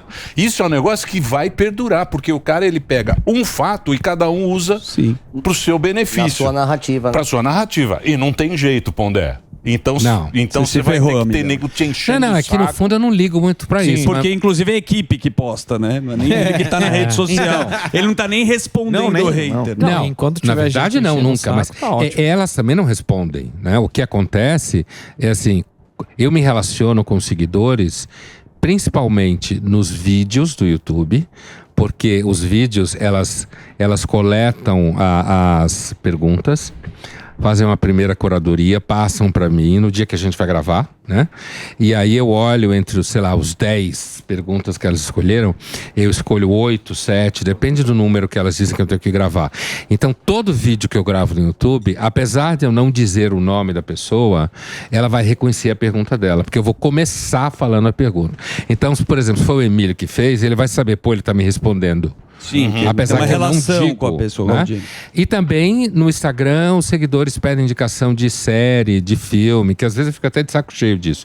Mas elas falam, não, você tem que dizer. E eu percebo que as pessoas falam, porra, aquela série enquanto gente assim por aí, aquela série que você indicou, aquele filme indica mais. Então eu percebo que tem, digamos assim, uma consistência na demanda delas do ponto de vista de mídia. Mas eu de fato não tenho contato com hater nenhum. Não, faz bem. Não leio. E não te incomoda. E não me incomoda. Não. Quando chegou até a mim, por algum motivo, que pode ser assim, imagina uma amiga minha, um amigo meu, comenta, você viu, não sei quem falou tal coisa de você no Twitter, ou sei aonde, me xinga minha mãe, sei lá, quer que eu morra, quer que o Ministério Público tire todo o meu dinheiro. É claro que eu digo, puta que pariu, que merda. Que saco. Que ponto eu prefiro não saber. Lógico. Mas no dia a dia, eu nunca tô pensando nisso. Que bom. Mas você faz uma análise boa do ser humano e eu não sei se você acompanha essa tendência que agora as pessoas, tirando o diagnóstico médico de um psiquiatra, tem TDAH, burnout, que tudo isso existe. Mas as pessoas gostam de glamourizar o diagnóstico ou sintoma que elas dão para elas. Por que você acha que isso está acontecendo agora? Eu acho que, assim, na verdade, nós seres humanos, a gente precisa de alguma dose de relevância. Né? E uma das formas da gente achar que tem alguma relevância é ter algum tipo de identidade, fazer parte de algum grupo. Né? Então, se eu tenho um diagnóstico tal e esse diagnóstico está aí aparecendo na mídia, se fala muito dele, então eu não sou mais um pentelho. É um pertencimento. Exatamente. Eu estou pertencendo a um grupo e esse grupo é um grupo científico, porque porque é um diagnóstico científico.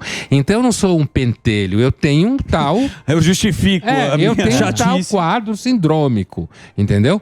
E aí, isso, na realidade, hoje isso está em toda parte, você pode se autodiagnosticar, imagino, inclusive no Google, sei lá onde. Sim. Então você começa a dizer que você é tal. E isso, muitas vezes, num ambiente social, isso acaba fazendo de você uma pessoa especial. Você tem relevância. A tal da relevância. Porque a irrelevância e o anonimato, que é a nossa condição a priori, é insuportável, né? Mas não pode se confundir com vitimismo, né? Você também não pode usar isso para você conseguir direitos também, Puxar né? a carta.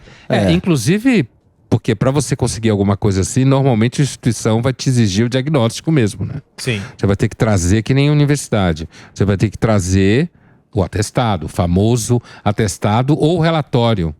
Como falam, um relatório que traz o seu diagnóstico todo, entendeu? Fazer uma pergunta. Mas você pode puxar a carta, né? Quando for. Pode. Quando você precisar. É claro que pode. Fala, nas mais variadas situações. Exatamente. Né? Inclusive, se um professor fala com você meio assim ou assado, e isso, inclusive, hoje em dia, bom, eu acho que a educação está perdida total, né? Mas assim, mas isso é uma longa história, mas assim, hoje em dia ainda existe esse problema de você de repente vem a mãe do aluno atrás de você, vem a psicóloga e vem o advogado, aí fudeu. Advogado e psicólogo. Ô, Pondera, essa questão de falar de puxar a carta, de seja qual que for. Vou usar o meu exemplo do gordo. Quando a sociedade vem e começa a segregar nesses grupos, que eles têm esse direito de falar assim, mas eu sou gordo, você está sendo gordofóbico. Isso daí, você acha que daqui pra frente vai, ao invés de...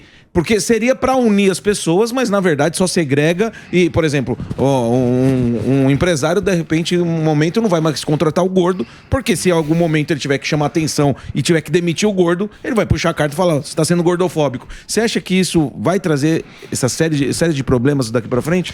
Eu acho que já traz em alguma medida, né? Quando você fala que você cria pessoas que são de alguma forma inimputáveis. Peraí que eu vou beber a água aqui. Sim, os silvícolas.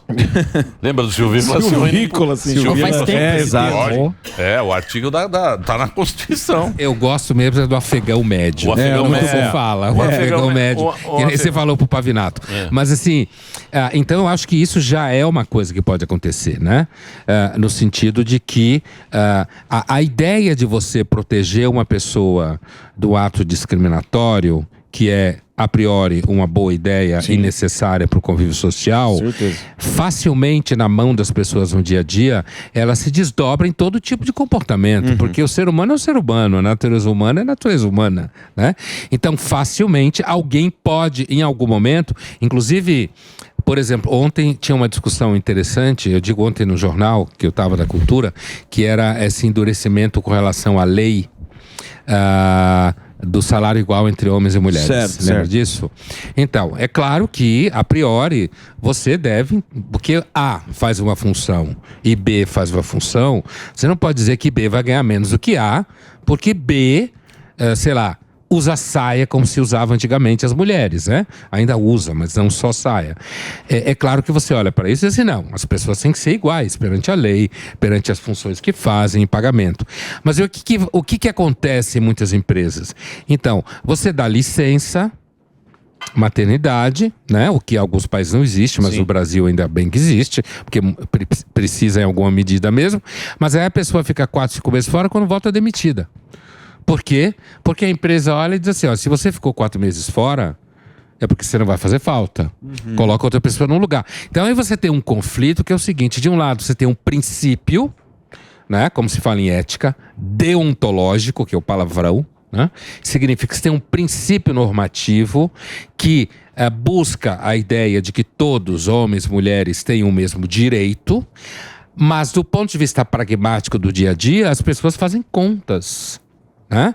E elas resolvem como elas querem. Então, mas a empresa não é casa de caridade, como falava antigamente os velhos chefes. Falaram, isso aqui não é uma casa de caridade. Se falava isso antigamente. Então, casa da sogra, né? Casa da sogra.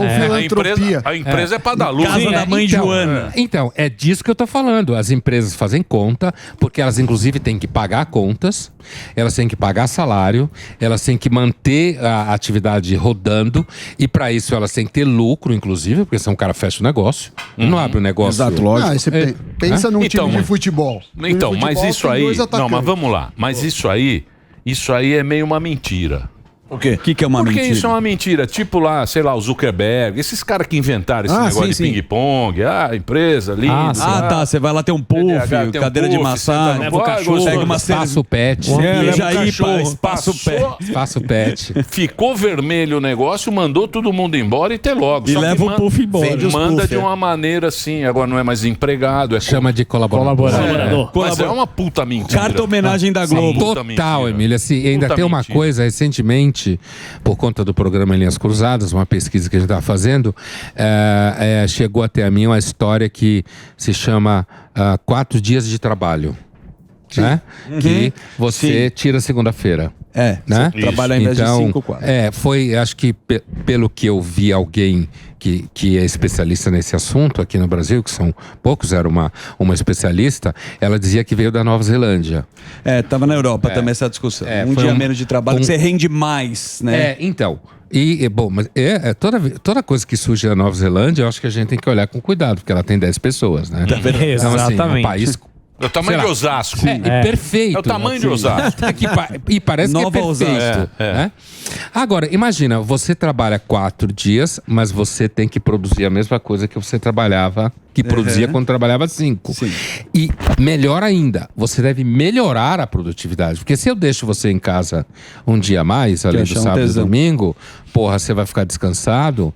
Nada mais natural do que eu que deixei você ficar em casa, que você produza mais. Sim, nos outros dias. Sim. Então, eu acho que no Brasil, na verdade, o que isso ia acontecer é que o cara ia arrumar um emprego nos outros 2 dias. Exato. Né? Certeza. Porque ele precisa completar necessidade. Carnal com cabelo. Eu estou usando Ervic. Como é que está, Carnal? Tá tocando piano. Estou usando Ervic. Primeiramente, um sentimento de saudade com você. Saudade popô. Agora eu quero dizer que o sentimento de ódio pode nascer da impotência. Nietzsche. Com esse abrilhantamento eu emendo a minha pergunta perfeita. Porque hoje em dia nós temos as pessoas que são detentoras tanto do ódio quanto do amor. Ou seja, o seu discurso é de ódio e o meu pode ser do amor. Eu queria que o senhor dissecasse a respeito disso. Muito obrigado, porque eu esperei muitas perguntas inúteis, mas a minha é a melhor. E tem palestra. Você quer que eu disseque o discurso de ódio e de amor? O que seria ser detentor do discurso de ódio e do amor? Aliás, amanhã estou na Itália. Palestra. Então, olha, essa história de discurso de ódio hoje é uma grande bandeira, né? É claro que, do ponto de vista das redes sociais, é você xingar pessoas, xingar a mim, xingar outros. Porque eu acho que as pessoas estão, entre ódio e amor. Primeiro, eu tenho uma suspeita de que quase todo mundo que fala que tem um discurso de amor e ama é mentiroso. O ódio é muito mais fácil. Né? Inclusive porque ele responde a ressentimento, a rancor, a inveja. Então é muito fácil você odiar pessoas. Brota natural de nós. Sim, bem rapidinho. Já o amor, afora aquela paixão romântica louca que você vê, uma mina se apaixona e tal, né? Sei muito bem. Então, afora esse amor, que é uma coisa que meio que brota assim, à primeira vista, como alguns falam, o amor mesmo é uma coisa difícil, né? O próprio Maquiavel dizia isso, né? O medo, né? Você não precisa alimentar toda hora, porque o medo você alimenta um pouco, ele permanece. O amor você tem que alimentar todo dia, porque senão ele morre. Nesse sentido, eu acho que, comparando de alguma forma o discurso de ódio e de amor, eu acho que o discurso de ódio é muito mais comum, muito mais natural. Basta olhar as redes sociais aí, né? E enquanto que o discurso de amor, quando ele se torna muito comum, quase todo mentiroso. Não é verdade? Isso a gente sabe que a gente tem muito mais ódio. A gente sabe dentro da gente que a gente tem muito mais ódio do que amor. Mais fácil. Então, mas aí entra o negócio do coletivismo, porque essa conversa que fala, não, todos têm que ser iguais, somos iguais, você careca, eu certo indo para caraquice, ele cabeludão, e nós temos que ser, a gente não é igual, a gente não é coletivo. E eles vendem essa ideia, então quando você entra nessa coisa, você sofre muito. O afegão médio, porque o afegão médio é o cara que não tem as paixões. É o cara que vai, trabalha, acorda de manhã, tem a firma dele. É o cara que está trabalhando. É o pagador de conta. Ele não é apaixonado pelo Lula, pelo Bolsonaro, ele não é da direita. É o afegão médio. O afegão médio, ele fica perdido nisso aí, porque ele não sabe para onde ir. Entendeu? E esse é que é o problema nosso. Que ninguém abraça ele. A gente não sabe pra onde ir. Aí o cara vem no discurso bonito de coletivismo. Sim, o discurso é lindo. O discurso é bonito. Quando você entra, vai acabar virando igual na França lá. Prática. Que fica aquele negócio que ninguém mais sabe o que é aquilo lá. Perde a identidade. Perde totalmente a identidade, vai ficar aquela bagunça. Todas as utopias fincadas nessa noção de coletivismo, de amor à humanidade, como se fala, né? Porque isso é uma ideia de um filósofo britânico, eu desconfio muito de quem fala que ama a humanidade. Que ama a humanidade. Que ama a humanidade, né? Seguindo ainda no que você falava, quer dizer, normalmente quem ama a humanidade detesta o semelhante. Isso é de um filósofo que eu estou citando, tá? Edmund Burke, lá do final do 18. Que é uma frase muito comum que vai ao encontro do que você está dizendo. Quer dizer, o discurso coletivista, ele normalmente está baseado numa ideia de ser humano que não existe. Mas, além disso, ele está baseado num pressuposto que é o elogio que você faz à pessoa. Se eu acho que dá para ter uma vida coletiva, né? Se eu digo isso para todo mundo, eu tô ao mesmo tempo dizendo que eu sou uma pessoa legal. E ao mesmo tempo eu tô dizendo que você também é legal. Porque se eu tô falando para você que a gente vai conseguir viver coletivamente, partilhando tudo, que as pessoas não vão ter mais a necessidade de posse, né? E, no fundo eu tô fazendo um elogio às pessoas. Eu quero ganhá-las, é extremamente sedutor. Agora, se você vira, Emílio, que nem você falou e diz assim, olha, as empresas têm que ter lucro, têm que pagar a conta. Quando você fala isso, você meio que a pessoa se sente ferida no coração dela. O Emílio não se preocupa com a gente. Ele é uma pessoa insensível, né? Ele tem uma ideia de ser humano que é muito perversa. Ele, na verdade, ele é uma pessoa que não quer que a gente melhore. Ele ou qualquer pessoa que fale isso. Então, essa é uma discussão que eu acho que isso, inclusive... É um fascista, né? Chega no final, fala que é um fascista. Mas em cima de tudo isso, então, de todas essas pontes que foram discutidas e tal, e o rumo que a gente está seguindo. Então, qual é o maior desafio, na opinião do senhor, de ser pai e educar um filho daqui para frente, então? Olha, Papai Boquinha. O cara tá brincando, né? Agora porque a gente não sabe pais e filhos. Boquinha de chibio. É um artigo do Paulo de Freire. Paternidade. Vocês deviam ler mais Pondé. Boquinha de mamadeira agora. Porque você já treina, então, com a gordofobia, com não sei o quê, Vamos educar um filho, então, daqui pra frente. Eu dei risada porque essa é uma pergunta de $1 milhão, né? Sim, exatamente. Assim, por isso que o senhor é mestre. Veja, Primeiro, os conflitos sem saber o que fazer com os filhos é um tema que foi lentamente crescendo, no mínimo da metade do século XIX para cá. Ela é antiga, essa questão, né? Pais e Filhos é o nome de um romance russo que é publicado em 1861, né? E é um romance que trata de conflito de gerações. Sim. Né? Daí, inclusive, o nome de revista está um grande clássico de Turgenev. Eu estou dizendo isso para dizer o seguinte: já há algum tempo, quando começa a modernização, como começa o surgimento da ciência, começa a ideia de que os pais são velhos, mal informados, ultrapassados e que a geração de filhos e jovens seriam mais formados em ciência, teriam uma cabeça para o progresso, então haveria uma espécie assim de incapacidade dos pais em passar alguma coisa para os filhos, já que eles eram velhos e ultrapassados. Isso hoje é só mais radical.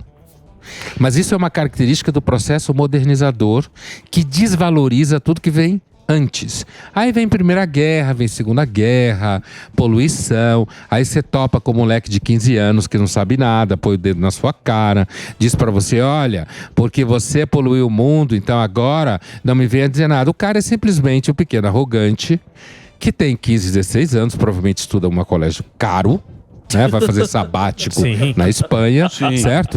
E ele acha que pode pôr o dedo na sua cara.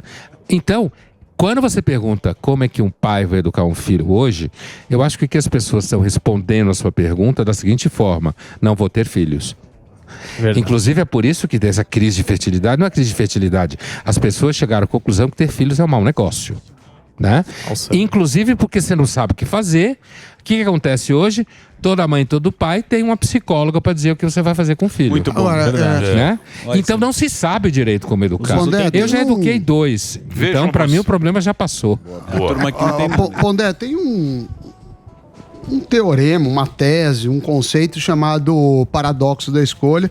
Eu não sei se você já leu, tem um livro chamado do Barry Schwartz. É muito legal que ele fala assim, ó, escolha é bom, muita escolha é péssimo. Porque quando se eu tiver que escolher entre 3 carreiras, o que provavelmente antigamente o cara era médico, advogado, engenheiro, era mais tranquilo. Você no meu caso, médico ou filósofo. Médico ou filósofo. Loja de sorvete. Agora, quando você tem que escolher... Medicina, né? 5 anos.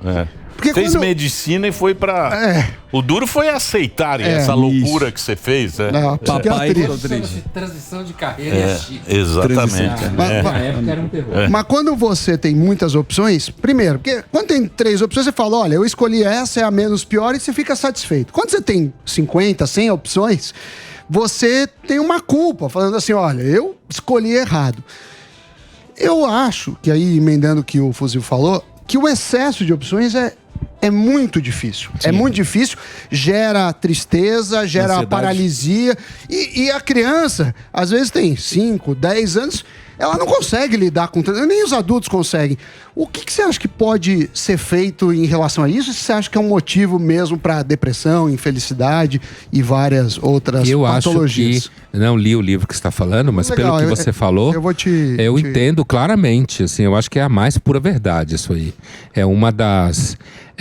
inclusive tem uma imagem de um autor no outro livro que eu usei há algum tempo com alunos, que dizia assim, que na modernidade você tem um oceano de escolhas. E quanto mais você escolhe, mais água tem. Sim. O resultado é que você se afoga nesse oceano. Bom. Que é essa imagem que você descreveu aí de uma outra forma. Porque são tantas escolhas que a gente tem que fazer que a gente fica perdido. Eu lembro de um filme, inclusive, com Michael J. Fox, acho que é Doutor Hollywood. Uma bosta, mas é interessante. É esse mesmo. É esse, né? Tem uma cena, não é um grande filme, tem uma cena interessante que ele tá falando com a mina com quem ele vai ficar, o casal romântico, que é uma advogada, que ele fica sabendo que ela tinha ido, sei lá, a Nova York e tinha trabalhado num puto escritório de direito e tinha resolvido voltar para a cidade dela. E ele pergunta para ela, mas por que você fez isso? Eu nunca esqueci a resposta que ela dá. Lá tinha muitas opções. Eu não suporto tantas opções. É uma frase que pode passar desapercebida. Sim, mas é isso. Mas ela tem a ver muito com o sentimento de inquietação, insatisfação e uma infinita capacidade de errar que a gente sente que tem hoje e que os jovens sofrem muito com isso. Muito. É o medo de errar, né? Sim. É porque, certamente, se você tem 120 opções, como você falou, você vai errar. E a culpa é sua. E a culpa é sua. Porque se tiver só uma opção, a culpa não é sua. Não se informou o suficiente. O Barry Schwartz, que é o autor do livro, ele fala assim, ele era judeu da União Soviética, se mudou para os Estados Unidos. Ele falou, quando eu era jovem, da União Soviética, tinha só um tipo de calça jeans. Ela não era perfeita, mas era o que tinha. Era que e eu servia. estava feliz com isso. Eu fui para os Estados Unidos... Ele falou, nesse shopping, sei lá, tem 80 opções de calça jeans. E se não ficar perfeita, é culpa minha, porque eu escolhi errado. Você escolheu mal. Então, demora pra escolher e gera arrependimento. Eu vou te mandar o livro. Eu acho que eu tenho ainda uma cópia em casa. Boa, Pondé. Obrigado. Comprou 10. Você vê que o Pondé é uma pessoa fundamental na nossa vida. Debate. Por quê? Por quê? Eu pergunto. Por quê? Por quê? Quantos livros você leu, Pondé? Não sei. Quantos? Ele nem sabe quantos livros. sei. Ele vem aqui e traz tudo mastigado. Exato. Sim, faz uma abrir nossa sinopse. mente. Traz tudo mastigadinho pra gente. A Resumido. gente tem preguiça Não de fica ler. enrolando. Eu também não sei a quantos página eu li. 2 da Folha de São Paulo, Dá sai dor de editorial cabeça. lá que você já fica com dor de cabeça. Não lê o ônibus Ele que tá vem vindo. aqui, ele vem aqui, dá Simplifica. pra nossa audiência, sei lá quantas mil pessoas assistindo a gente, graciosamente traz esse conhecimento. Isso é incrível. Olha só que coisa É um incrível. presente, né? Não é um Sempre bater presente. papo com vocês. Não é um presente. É mesmo, não é um presente? Qualquer pergunta, e aqui não Você me fala de respondeu. qualquer o coisa. Texto, Aham. o texto Isso da eu não sabia reforma, responder. Isso é ninguém respondeu aqui. Nem Eles o- que nem o falam. Pondé. Não, é. Não, o Pondé Qual não. texto? Deixa ele, é melhor deixar ele É um de fora. texto da reforma tributária. Não, eu também ia falar. Eu acompanhei. Você acompanhou? Olha lá. Eu tava ouvindo vocês desde a hora que tava vindo pra cá do táxi, o táxi tava ouvindo vocês, aquela discussão sobre um suplemento que vocês estavam fazendo. Ah, você quer o Max Viril? suplemento, A gente Max esse Viril. aí, Max Viril. Querendo. Hoje Pareceu tem, uma hein? coisa definitiva. Dá uma caixa. Como é que é? O Emílio falou pra não passar vergonha. Isso. Sua caneca vai brilhar, irmão. Fundamental. Um né? gelzinho, então. Não passar meu vergonha Deus. é o essencial. Gelzinho. Pois não. Ó, não, a gente tava falando aqui de vários assuntos, inclusive aquela parte que a gente tava falando de paixão. Eu queria saber se existe alguma diferença da paixão hoje do lulista para a paixão do bolsonarista. É a mesma paixão? Não é a mesma paixão? Ou existe alguma definição dessa paixão? No pique. Olha, primeiro, eu diria que as duas são semelhantes no fato de que uma adesão muito radical a partidos ou a candidatos é sempre irracional. Sim. Sempre irracional. E é uma tendência muito forte mesmo de quando você tem uma adesão muito estrita, no caso político que você está falando. Então, nesse caso, tomando paixão como algo irracional, né? Paixão não é sempre negativa. Nesse caso, eu acho que é negativa. Mas tem essa semelhança.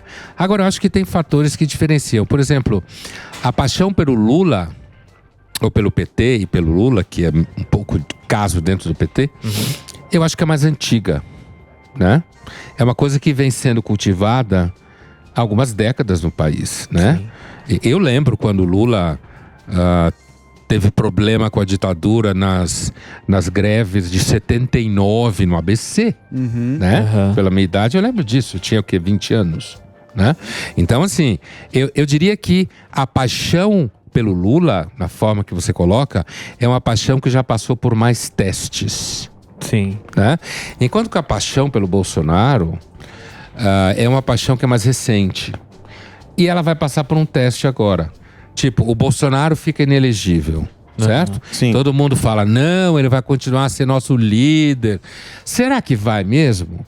Ou será que na hora que ele ficar inelegível, vai simplesmente todo mundo esquecer que ele existe e ele vai virar uma figura do passado e vai fazer uma fila de gente para ocupar o espaço dele nesse espectro à direita? Enquanto que o Lula chegou a ficar um tempo preso, talvez se ele ficasse preso até hoje, ele tivesse sumido do mapa também. Mas ele ficou um tempo preso, não foi 2 dias, né?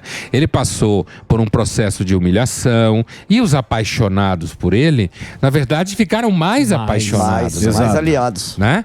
Porque quando você é muito aderente a uma figura como essa, se ela sofre, você vê ela um pouco como Jesus Cristo. Na época do Lula era tipo Mandela, né? Tentaram aproximar ele do Mandela. Vamos ver se o Messias Bolsonaro, os bolsonaristas vão vê-lo como uma espécie assim de Jesus Cristo condenado por um tribunal injusto, no caso o TSE, né, que o tornou inelegível, ou se vai ser uma paixão assim meio de ocasião e que ele vai desaparecer e daqui a pouco aparecem uns 3 ou 4. O PT também é Enganation Society. Enganation Society. Não, é Enganation Society pelo seguinte, vamos analisar a situação. O que o PT faz? É o que nova o PT essa? faz? Inventou agora? Pior que Não, antiga. Enganation Society. É um clássico. Enganation Quando o cara Society. dá um migué. O puta migué. Porque o que acontece? Ele fala o seguinte... Eu sou o Lulinha Paz e Amor, centro-direita. Ele bota centro-esquerda. Isso. Ele bota o Bolsonaro ou qualquer um extrema-direita. Ultra. E o outro é o centrão maldito. Então ele é legal. E tem a extrema esquerda, que é o nosso querido do PCO. Do PCO. Ah, PCO. O mesmo. PCO, o Pimenta e não sei o quê. Então ele se coloca numa posição bonita Legalzão. pra gente. Que ele é o meio Legalzão. termo. Que é o Macron fazendo lá. Só que o cara vai na Le Pen. Porque ela tem o discurso mais fácil. É porque Não sei se eu falei bobagem. O francês médio, o afegão médio francês, ele é alguém que está desse jeito, né? Isso. Ele tem medo de perder emprego para uma imigração alta, né? Inclusive isso que aconteceu na França foi um fenômeno que é diferente, por exemplo, de você parar o país inteiro por causa de aposentadoria. Porque esse fenômeno que aconteceu na França, ele é um fenômeno que, na realidade, ele corre o risco de gerar uma divisão dentro do país. Porque essa moçada que vota na Le Pen, um monte de gente silenciosa, olha para o que está acontecendo e diz assim, tá vendo aí que eu falei sobre imigração? Tá vendo o problema que é? Então, esse tipo de acontecimento lá na França, ele pode, de fato, armar votos a Le Pen numa eleição. Isso, porque o discurso é fácil.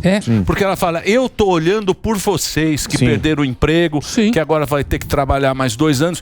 Olha aí o pessoal entrando na França à vontade e não sei o quê. E o outro vendendo o discurso. É treta.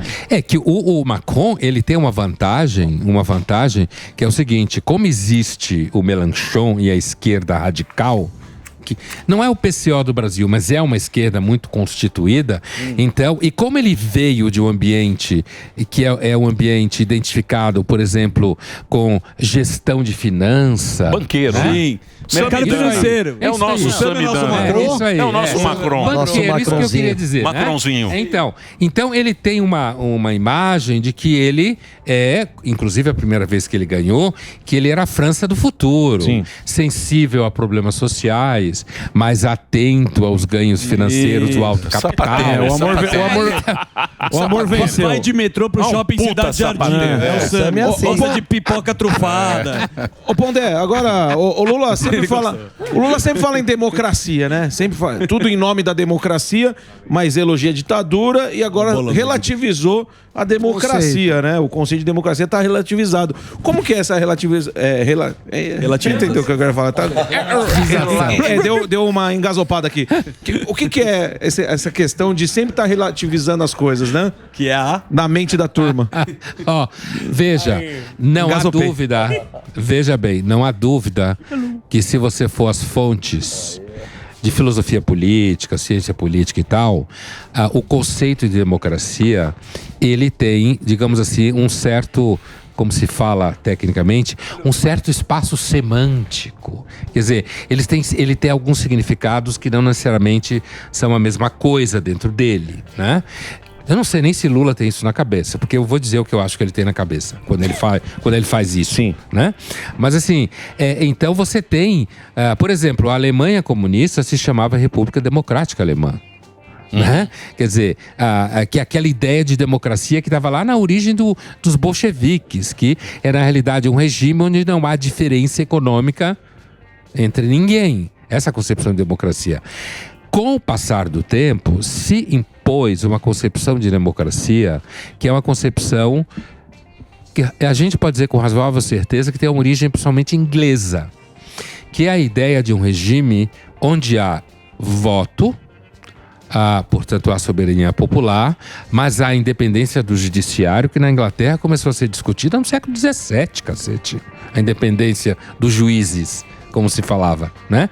Portanto, onde você tem poderes separados, além de uma eleição para quem, no caso da Inglaterra, que é parlamentarismo, então, o cara que é o líder do partido que ganha mais votos vira o chefe do governo. Então, essa concepção de democracia em que tem oposição, que tem eleições, que tem liberdade de expressão, que é uma coisa que no Brasil está acabando, como a gente sabe, que tem liberdade de expressão. E aí quando você compara com a Venezuela, né? Aí vem a forçada de barra do Lula. O que eu acho que ele tem na cabeça quando ele fala isso é uma obsessão, uma percepção, inclusive que a própria esquerda, do tipo Boric, que é a esquerda mais jovem, adolescente, olha e diz, não não investe nisso não. Sim. Porque o que a esquerda, digamos, contemporânea é um movimento que abraçou a democracia liberal como sua. E agrega à democracia liberal a ideia de expansão dela para aumentar o campo de representação de grupos que antes não eram representados.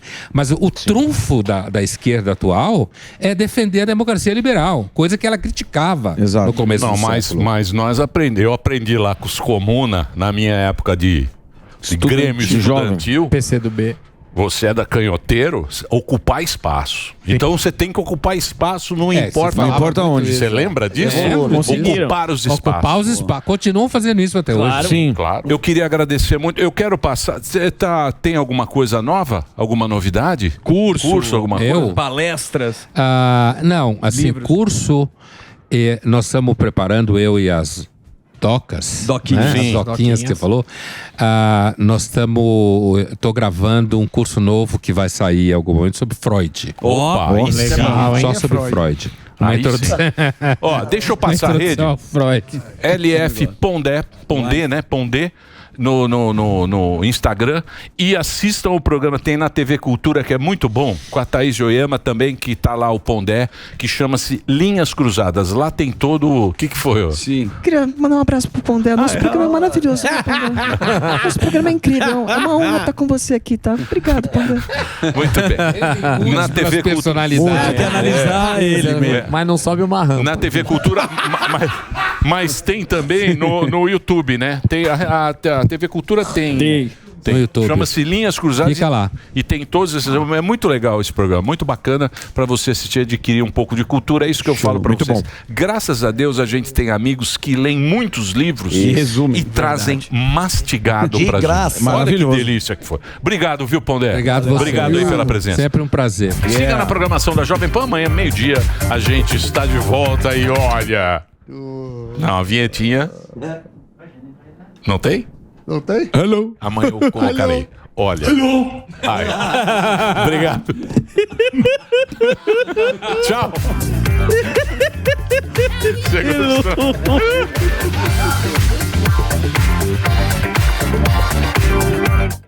Hello.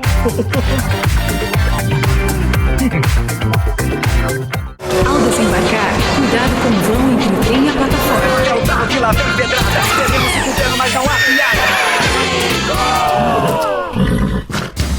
Oferecimento Avan, tudo num só lugar. Ultrafarma.com, a maior farmácia online do Brasil. A opinião dos nossos comentaristas não reflete necessariamente a opinião do Grupo Jovem Pan de Comunicação. Realização Jovem Pan News.